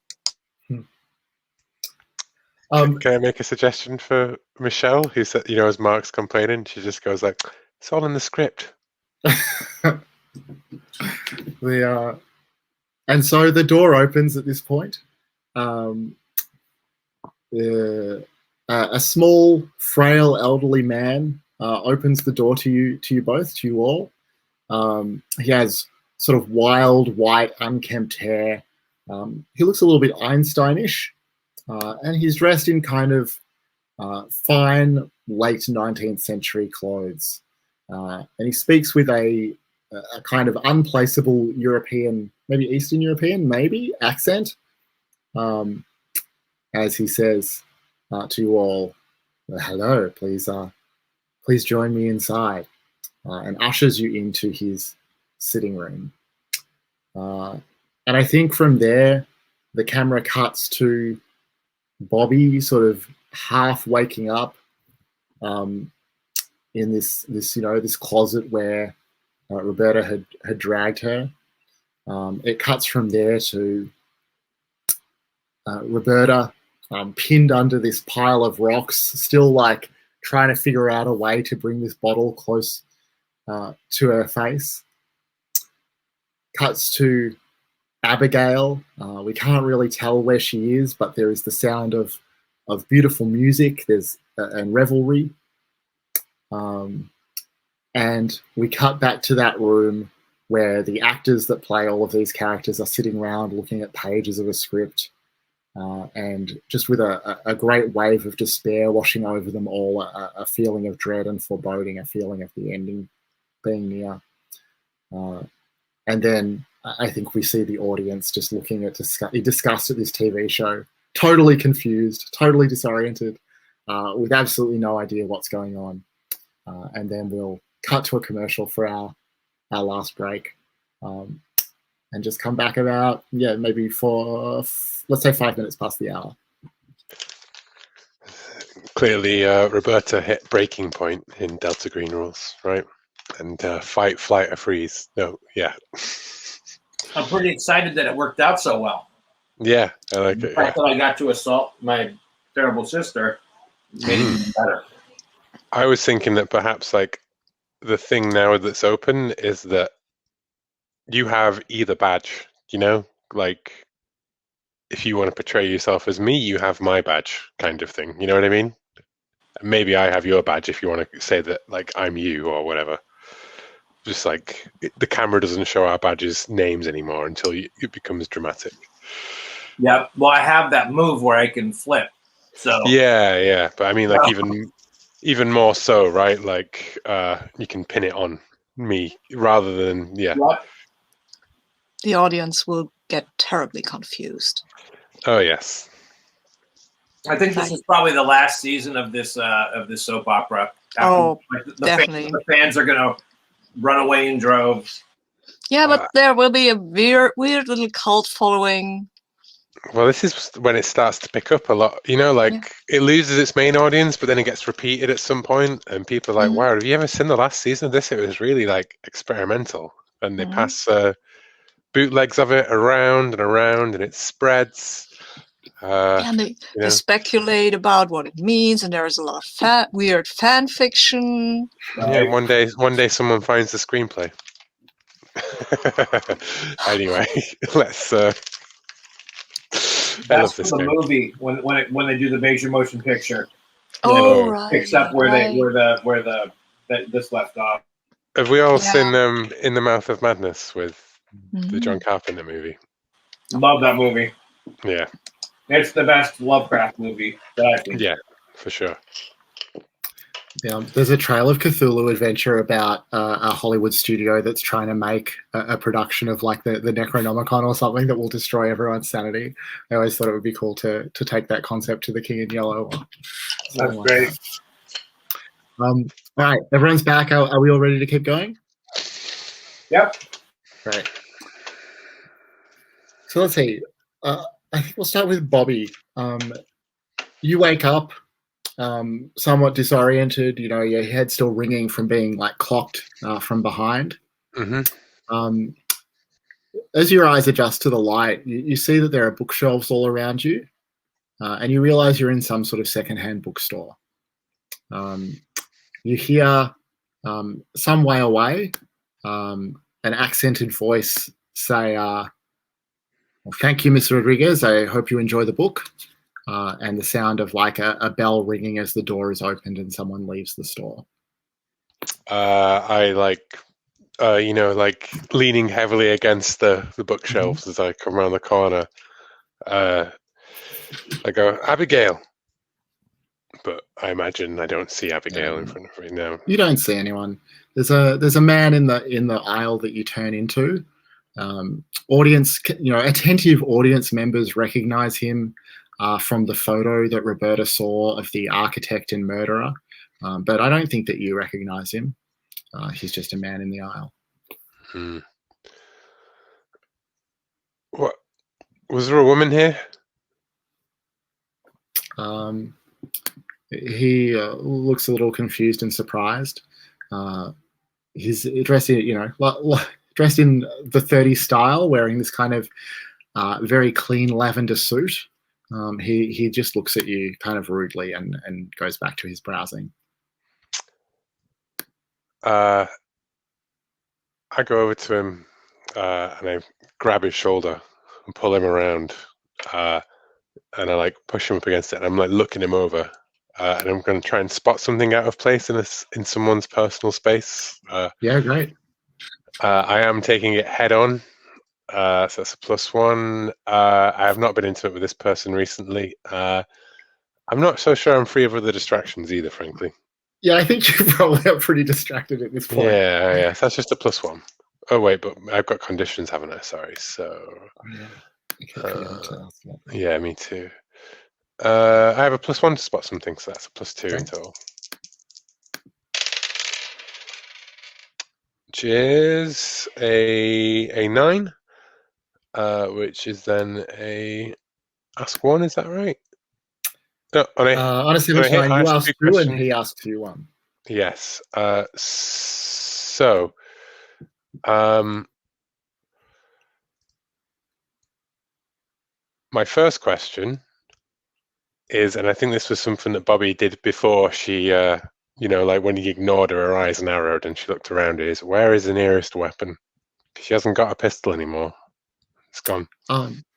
Yeah, I mean, you think like some of the heavy like hardcover books here, you would do well as improvised like clubs or something like that.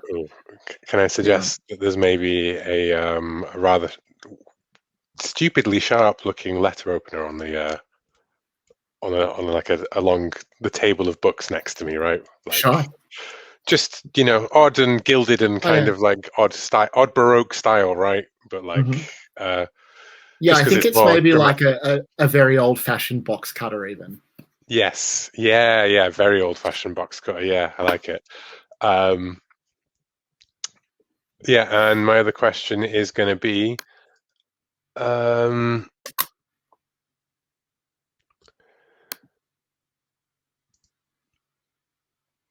does your character feel about Abigail?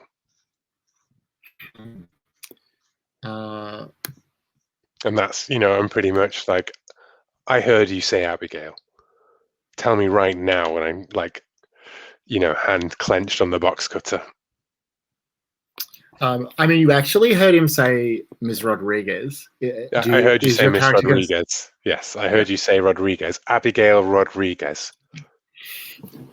Where is she? What have you done with her? Yeah. He looks quite taken aback. He says that I have not seen Ms. Rodriguez in many months. I think I sold her a book once.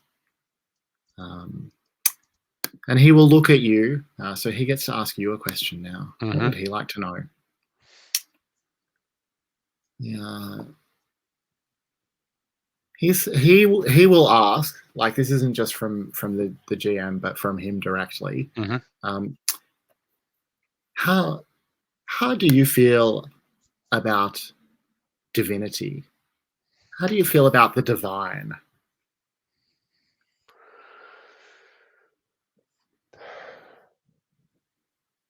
Terrified. Huh.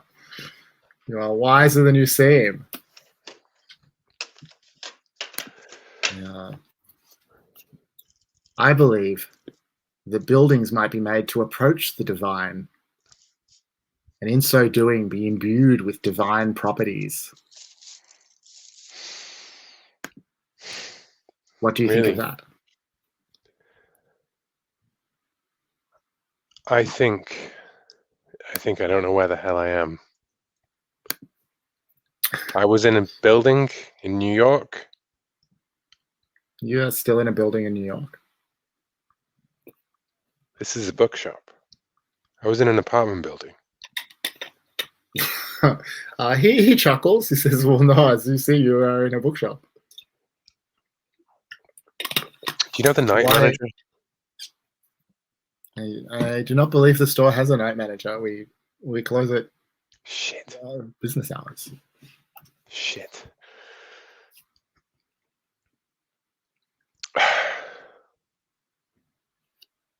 What year is it? Are you all right, my friend? You seem I start to take very in disoriented. the sort of, the antiquated stuff around me. Mhm. And I think I just push past him and try to go out the front door. All right. You And know. as you reach the front door, he says, "My friend, you know well it is 1933. Please." Smash cut. Yes. Yes. Roberta, you're lying under a pile of boulders. Clutching desperately to your bottle, the bottle Yeah. with your name on it. Yep. What do you want to do? Um, And I think you also you maybe can hear footsteps approaching the door to the room. So someone outside in the hallway, but coming closer.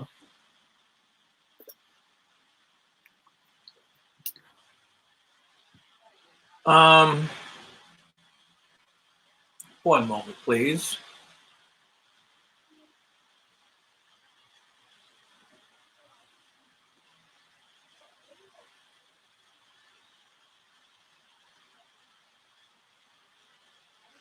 Okay. Tell me if you think this will work. I was thinking about flashback to preparations. And you can stow away something hidden. Do you think that would be plausible? Yeah, like what would you have stowed away?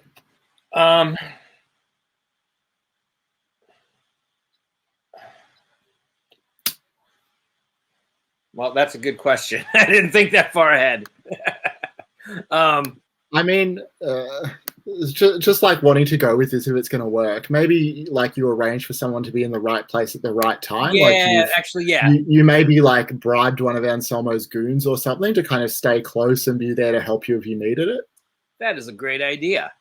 Right. Or Well, maybe there's like some kind of like a signal, like like a clicker thing that sent like a a signal only they could receive. Like an LED would light up on their jacket or something. They'd know to come find you.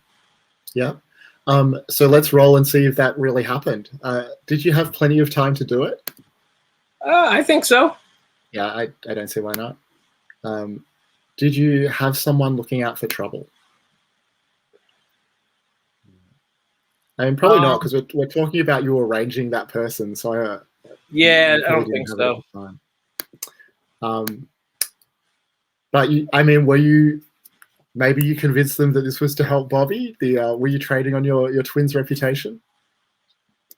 Oh yeah, that's a good idea. Yeah, totally. Because maybe I was masquerading as Bobby to get their help. That's a great idea. Great. All right. So, and you have no conditions, so just roll with +2. With +2? Mm-hmm. All right. Yes, and I rolled a 5, even with that. Amazing. So I think just mark a condition. You realize that you bribed this guy, and you're not even getting anything out of it. You're just still stuck under this pile of rocks. Your clicker isn't helping. What condition do you mark? Seems like defensive is pretty much the best one to go with out of the lot. All right.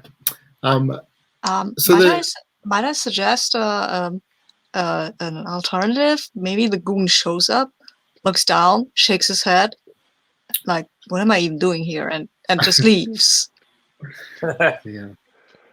I was going to suggest the goon goes down there and then kicks the wall down on top of you, and you face certain death. Ooh, that's also nice. I like that one too. Well, I think that it would be good to get someone to face certain death, but maybe we'll try and find that elsewhere. I think that what happens. See, now I'm torn between what I had thought about, what I had planned, and your even better ideas. So, yeah, I think the door opens. The goon comes in and sees you pinned under the rocks.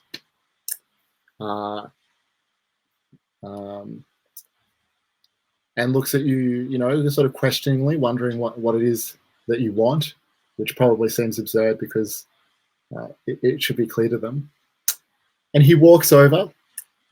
He steps on the rocks that are pinning you down, like crushing them even more deeply into your chest.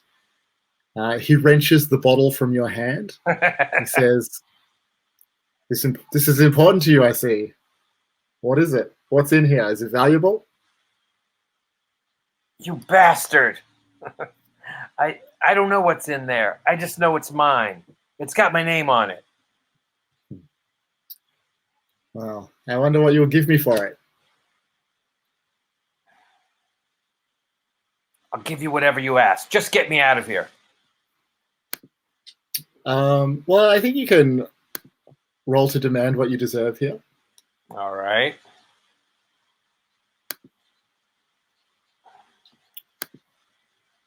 Let's see.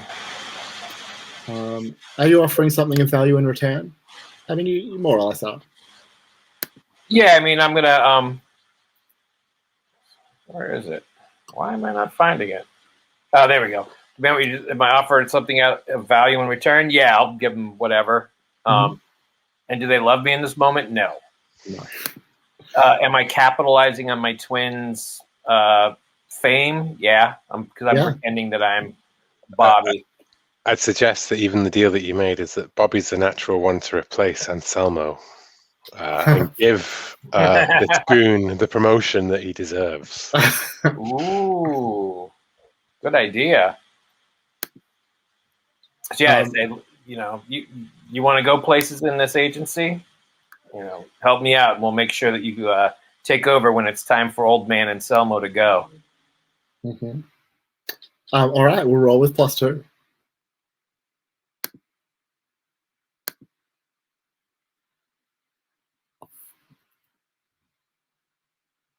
Jesus Christ, I'm on a terrible roll. That's a 6. Yeah. I mean, I think that in that case, he is just going to laugh at you callously and kick out at the rocks that are precariously still balanced in the door, and just an avalanche of rocks fall all over you. And he struts away, certain that he has killed you, and that he doesn't need to worry about you anymore.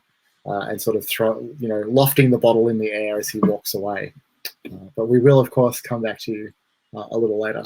No problem. Anselmo and Margarita, you're in the parlor of the night manager. He, what do we get? Okay, just scrolling.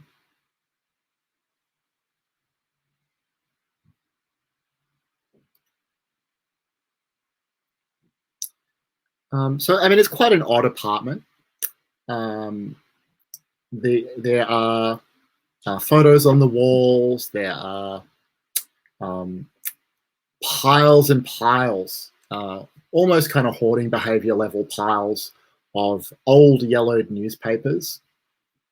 But it's quite nicely furnished, again, with kind of old leather armchairs, things like that. And he sits everyone down. And he looks to both Anselmo and Margarita, and he asks, how may he help you?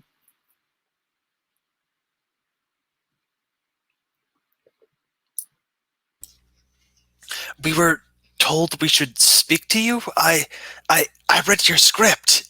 It's wonderful. He looks confused for a moment, and then he laughs and he says, oh no, it's I could never author such a thing. I think you see a meaningful glance exchanged between Mark Rourke and the night manager as he says that.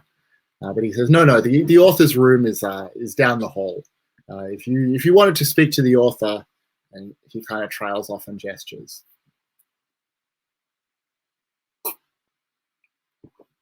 Anselmo, what are you? What's happening for I'm you? thinking, and I look at Margarita and I say, I think we should bring this amazing script to the wider public. Everybody should see this and know this, right? Absolutely. All three of them, Michelle, Mark, and the night manager, are all nodding in agreement.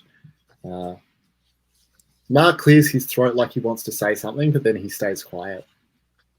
I look at him and I say, "Out with it, man! Come on, we're among friends here." Do you want to? Do you want to make a move there? Yeah, of course I want to make a move. I will not declare my love passionately. Probably he's not a social superior.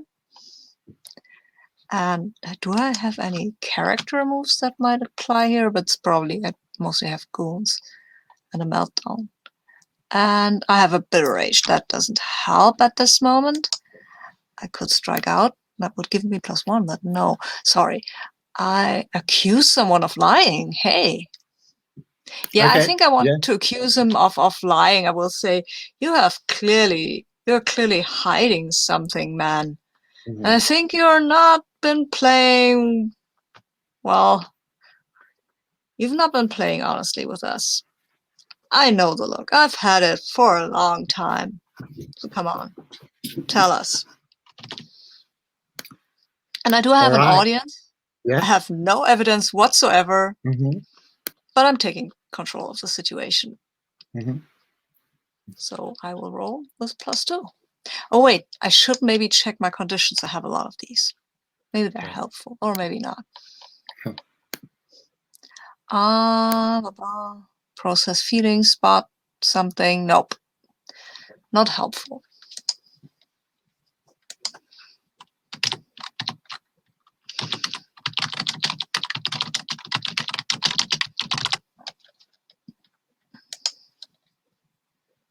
Yeah, it's an 8. So on a 7 to 9, choose 1. Oh, damn. So many moves. Where are you? There you are. You're right. They admit their falsehood, their supply. Oh. I think I want him to admit his falsehood or market condition. Yeah, so he'll admit his falsehood. I actually checked on the Magpie forums about how to adjudicate this. The Magpie Discord, and got an answer from Brandon Leon Gambetta about how to adjudicate this. So I feel more confident now. He will admit his falsehood.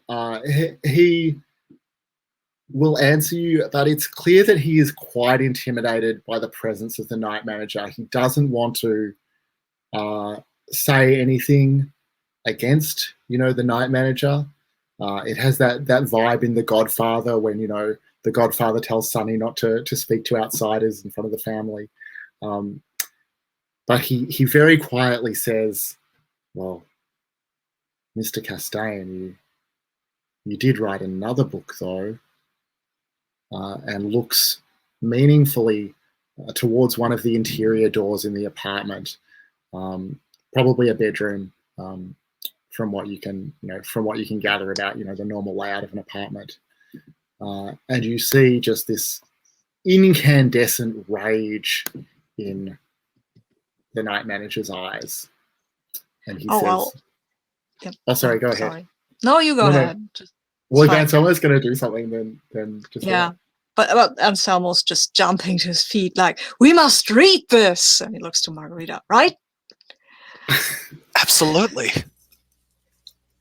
The night manager says it is not ready for public consumption. Pshaw, flim flam. You're just modest, my friend. Show us this manuscript. I know it will change everything. Well, I think you'll have to demand what you deserve to convince me. Well, actually, I think in this situation he may even count as a superior, even to Anselmo. So if you want, you can. I think the only move maybe that we haven't rolled yet is to manipulate a superior. When you're FBI agents, everyone's kind of your social inferior when it comes to tell me what you want. Anselmo. Yeah, well, yeah, everyone's inferior to Anselmo. That's not Margarita. Yeah. So have I caught them in a good mood? Well, until 5 seconds ago, no. Okay. Does my well-being directly affect theirs? I don't think so. No, I don't really think so. No, and I don't think my manipulate. So I don't think my conditions do anything with manipulate because that's not a move I use. But I'm taking control, right? Mhm. Or am I? Yeah, I am. Yeah, I think so. Okay. Holy roll. Wow. Ooh, It's an 11. 1 and 11. They give into your wiles and agree to do it. So Margarita, you see this like intense like stare down between Anselmo and the night manager. This real battle of the wills unfolding before you. But finally, the night manager's shoulders just slump a little, and he realizes that he must give in, and he mutters very well, and he walks in his awkward little shuffling walk towards the bedroom door. He pulls out a huge and heavy keyring loaded with keys, and he begins to unlock the many locks that seal the bedroom. But let's cut away for a minute. Let's actually see what's happening with Roberta. So I think that the second collapse of that wall was certain death. So you can roll to face certain death. All right. Let's see. And I have a bonus because of my condition. I get a +1 for my condition of defense. Yeah, but I think on this move, maybe you want to miss. Is that right? Do I Well, isn't remember a right? +1 on face death good thing? Like, does it remove? No, you want to miss on Yeah, a. you want to miss on this move, so It's your like, +1 it's is like not take to your powerful benefit. blow in masks. You want to roll lower, and conditions make you roll higher. Oh, okay. I thought this might have been one of those other ones. All right, so you're going to roll with +2 because you roll with conditions, so 1 for defensive, and then defensive also gives you +1 to face death, so plus 2.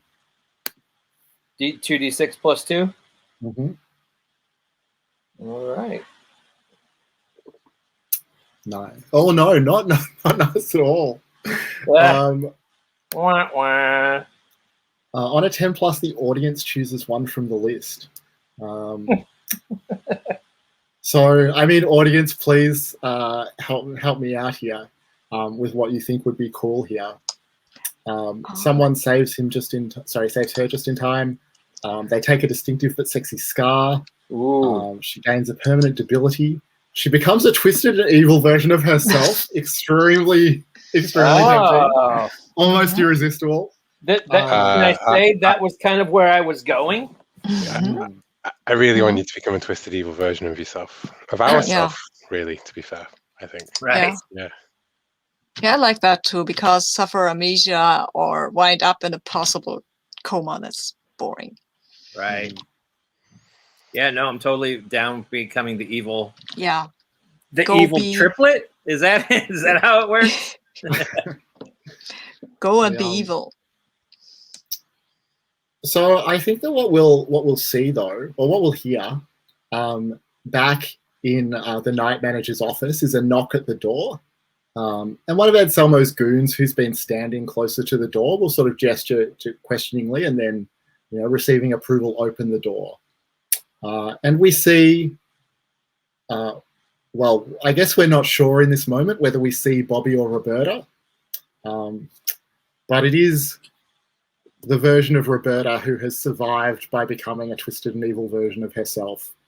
So what does that, how does that work? Like, what do we see as she enters the night manager's apartment, Abe? So she's dressed as Bobby, right? And well, actually, can I make a suggestion? Yeah. She's dressed in the same kind of clothes as the night manager is, like that same period, that sort of attire. The aesthetic has changed to be whatever this version of New York is. Like the 1933 kind of vibe? So the night manager's clothes look even older than that, like late 19th century.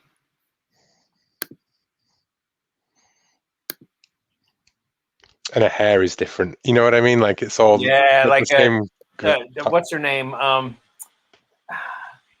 Dr. Quinn, Medicine Woman. Do any of you guys know what that is? Yeah, I do remember, but I don't recall her hair. But I'm going to She was like a 19th century doctor, as Jane Seymour is a 19th century doctor. So I think I'll cop that look, but all black. Amazing. And I still have the badge on my lapel. Yeah. Margarita, you see first. Either Roberta. Well, I guess you probably think you see Bobby in a strange outfit coming in. What do you want to do?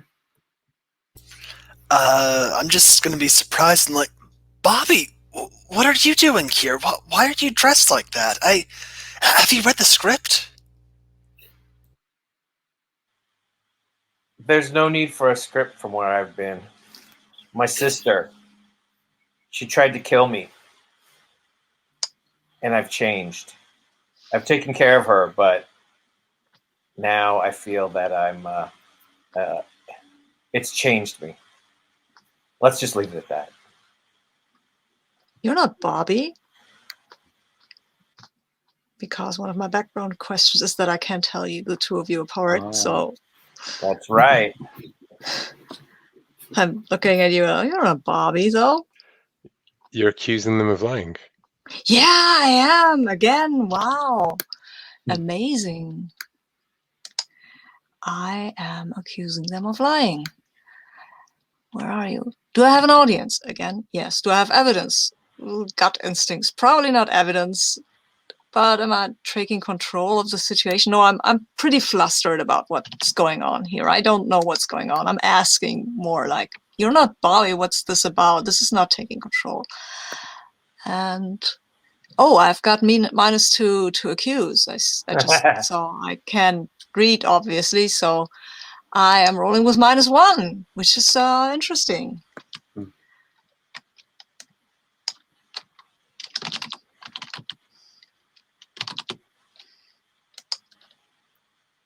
Yeah, it's 5. Yay! Finally, I failed at something. Yeah. So, Bobby, what do you say when Anselmo accuses you of lying? Sorry, Roberta/Bobby.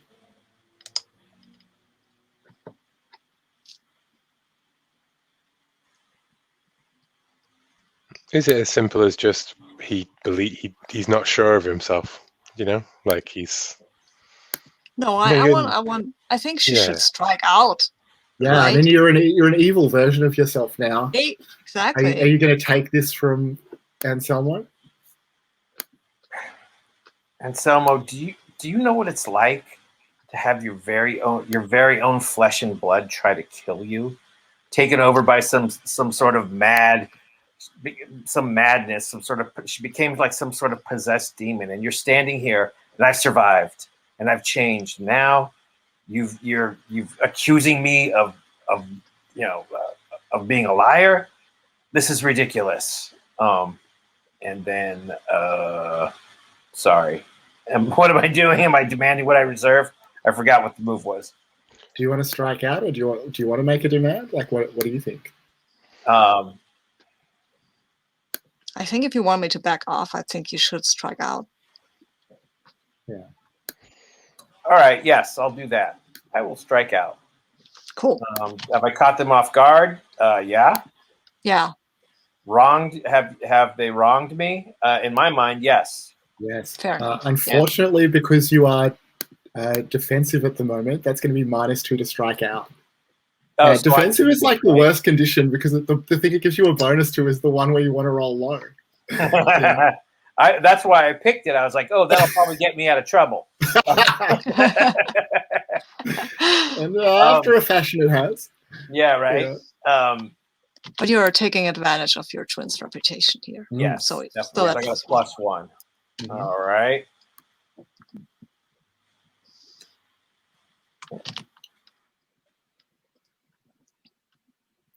Oh.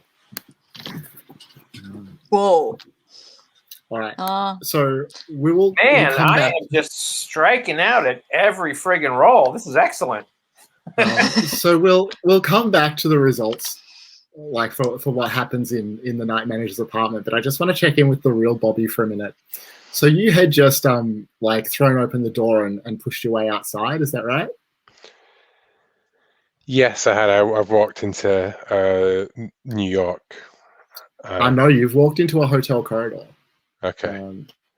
You find yourself back inside, like it looks like the same sort of old-fashioned building that you were in before. You hear the sounds of vigorous lovemaking from behind a nearby door. Further down the hallway, you see two people run across the sort of open ending of the hallway. And a moment later, they are followed by three men in large, odd-looking gas masks who are carrying shotguns. If you don't react to I think I just step back and like watch them go past, you know, just completely like, and then if I see anyone who's not carrying shotguns and threatening, I'll be like, do you know where the night manager is? You don't see anyone else. There's no one else around. A moment later, you hear the sounds of shotguns going off. I flinch, grab the box cutter tightly, and I remember where the map said that the apartments. I go. Well, can I go to the? Because I think I want to go to. I could go to Abigail's, but I think as a character, like outside of that, I want to go to the night manager's office and have a scene with everybody else before we finish. All right. So I think you need to act with desperation to navigate where you want to go.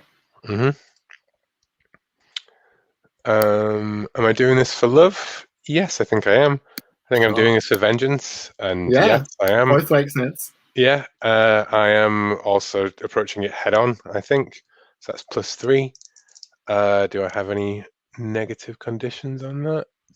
No, I have a plus condition on that, actually. So that's +4. Can I get that? Or is it cap out at +3? +4, I think, is the most you can roll with. So well, that's what I have then. Yeah. So that is an 8. The MC will give you a worse outcome or an ugly choice. Okay. So you find your way to the night manager's office, but outside the door, and you can see the plaque that says night manager on the outside. You can probably just dimly hear familiar voices arguing inside.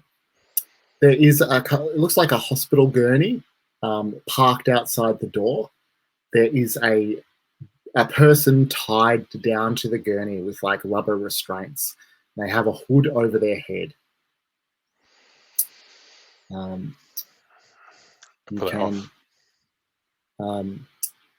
It takes you a moment to recognize the person that you see, because they're a little older than you remember them, or they're a little older than you normally see them. And ultimately, you're not sure whether that's you or Roberta about a year from now, a little older. But she also recognizes you, whoever it is. And after a moment of confusion, realizes what's happening and begins to scream at you, "Get out! You've got to get out now before it's too late." And as she yells that, sorry, go on. I'd like to mark a condition for that. Please. Entering my meltdown. Oh, great. Well, tell us about your meltdown.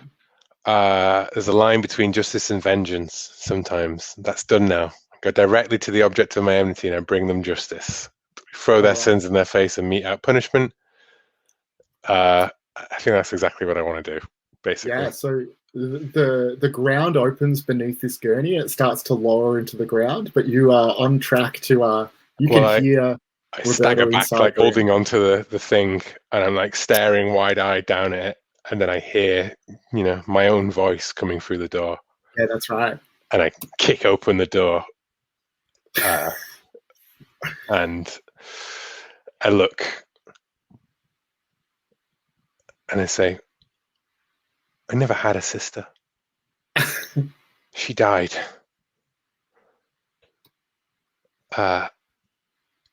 And I'd like to reveal a flashback. Oh, yeah. Reveal a shocking truth. I have all of my conditions marked, so that's +4. Although, can I do it if I can't mark a condition because I'm meltdown? I think you can. Why not? Okay. I mean, it's not like you're winning in this game, is it? You're just making it more dramatic, really.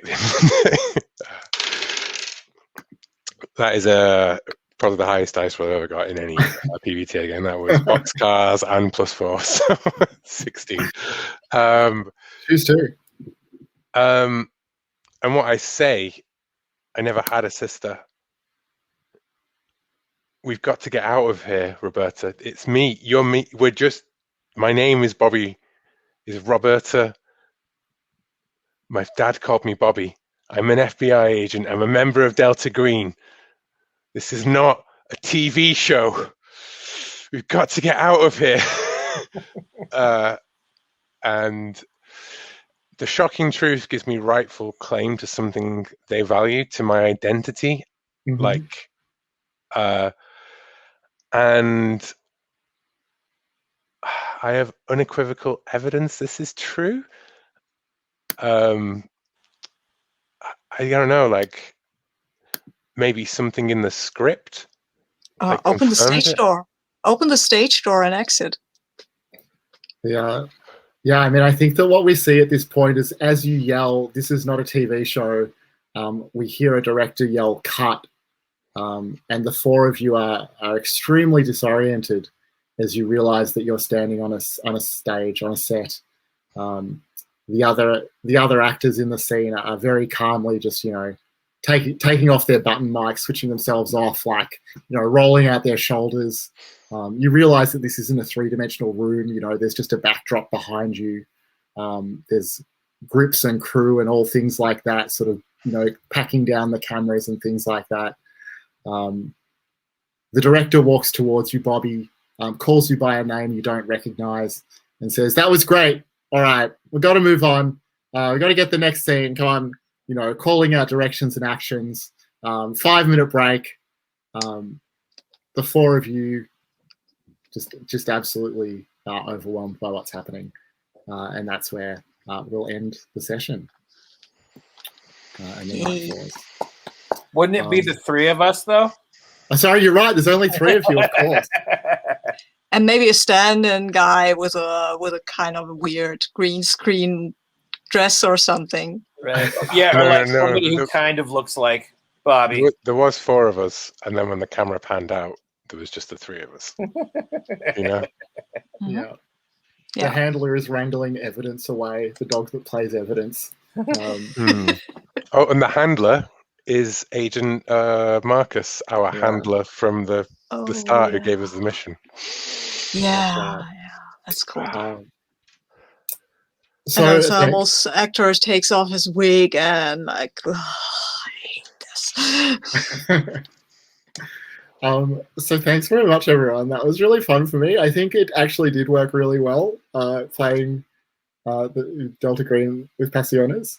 I would love to do a round of stars and wishes, and I'm interested in particular in your thoughts on like how well it did work, because I am giving some thought to like this is the first section of a much longer campaign, and I have thought about whether to try and like run more of it. So I'm definitely interested to hear from you all about how you think it went, any changes that you think would help, anything like that. So yeah, let's just go left to right across the character keeper. I think that's always easiest. So starting with Roberta. Sorry, Abe. Stars to you, Shane, for coming up with this idea. It was hilarious. It was like totally, like I totally cracked up when I saw it. It's about the premise, so I really appreciated it. I think it worked. I did think it worked really well. I've actually never played Delta Green, but I know, like, I have it, and I've been looking at it, and it's all about the inevitable doom of man and stuff, and turning that into a fucking cheesy soap opera is a fucking great twist. So I think and stars to everybody for their characters. You all played them really, really well. I really enjoyed kind of seeing how you characterized your characters. As far as wishes, I don't know if there's like wishes so much. I think that there were times where I felt like you could see the seams, like where the games don't line up. And if I was expecting that. It's not at all a criticism. I'm like, this is like a totally weird idea. This is our first at bat, you know? So there was going to be stuff. So I'm not knocking it at all. The only thing that I thought, like, there were a couple places where I felt like the story kind of like didn't line up or didn't make sense to me. And again, you know, I mean, it's certainly not like it was like, you know, I was expecting this to be like, you know, any other game ever. So again, it's not a criticism at all. It was just like if you could figure out a way to kind of like, well, I guess you can't really preemptively try to figure out what's happening because it's not a railroad game. So I don't know what to tell you about that. But you know, but overall, I thought it was fucking great. It was totally fun. It was full of like, you know, pathos or whatever and mayhem, and I really enjoyed it. So thank you very much. Cool. Thank you very much. Sabine. Yeah, stars to everybody. Stars to all the characters and the way they leaned in, and the way everybody leaned into the whole weirdness. And a huge star to you, Shane, for making this work, because the roles sometimes they must have thrown everything for a loop, and then we started doing stuff that may have been a little unpredictable Just a little as well. But all in all, I really, really liked it. I told you that I've watched WandaVision today, and this reminded me of it because with all the breaks and the whole, what's going on? Are these people aware they're in a TV show? No. Yes. Why is this dude narrating this noir style? It just felt like this show, and that was actually the vibe I was hoping for. So, yay. Well, very well done. Kudos to you. My wishes, I don't know. I mean, you can't repeat a thing like that, right? Because this is a strike of the moment. And if we went at these characters again, it wouldn't work, I think. But I would wish for something similar. So, I don't know. Like another mixture of genres and stuff that is so really unexpected. That's cool. Basically my wish. Yeah. So Thanks. Kyle. Yeah, just fun couple of sessions. Very meta, very just entertaining. I kind of liked that I could just use my process my emotions out loud to just be like, oh, okay, that's where this King in Yellow script is. How much that, and like immediately break my mind. Cool, this is good. Yeah. Any wishes? No, I don't think so. Okay. And Will. Yeah, I mean, I loved it. It turned out exactly like I wanted it to. You know, as everything got more and more meta and everything, you know, like the collapse of like, I think that would be why it would be harder to do like as a longer thing, because it's, you know, the continuity collapses, right? And the whole gimmick of the whole, you know, theme of this is like the collapse of meaning, right? And so you start off and then like you just lean really hard into the Pasión stuff, which is what makes it so weird, but also means that there is no real like logic to it until like whatever the last successful role was at the end of the day, you know, like and it can all pivot, but that's the King in Yellow and everything, right, as well. Like it's just madness. So I loved it. I'm not sure you could. I've heard that the campaign is huge as well. Like Impossible Landscapes is like huge, but it was such a cool idea. Everyone did. I loved Margarita as the prophet of the yellow sign, and I loved like the idea of like flashing back to be like, you know, the occult expert telling us all about don't look at the book kind of thing.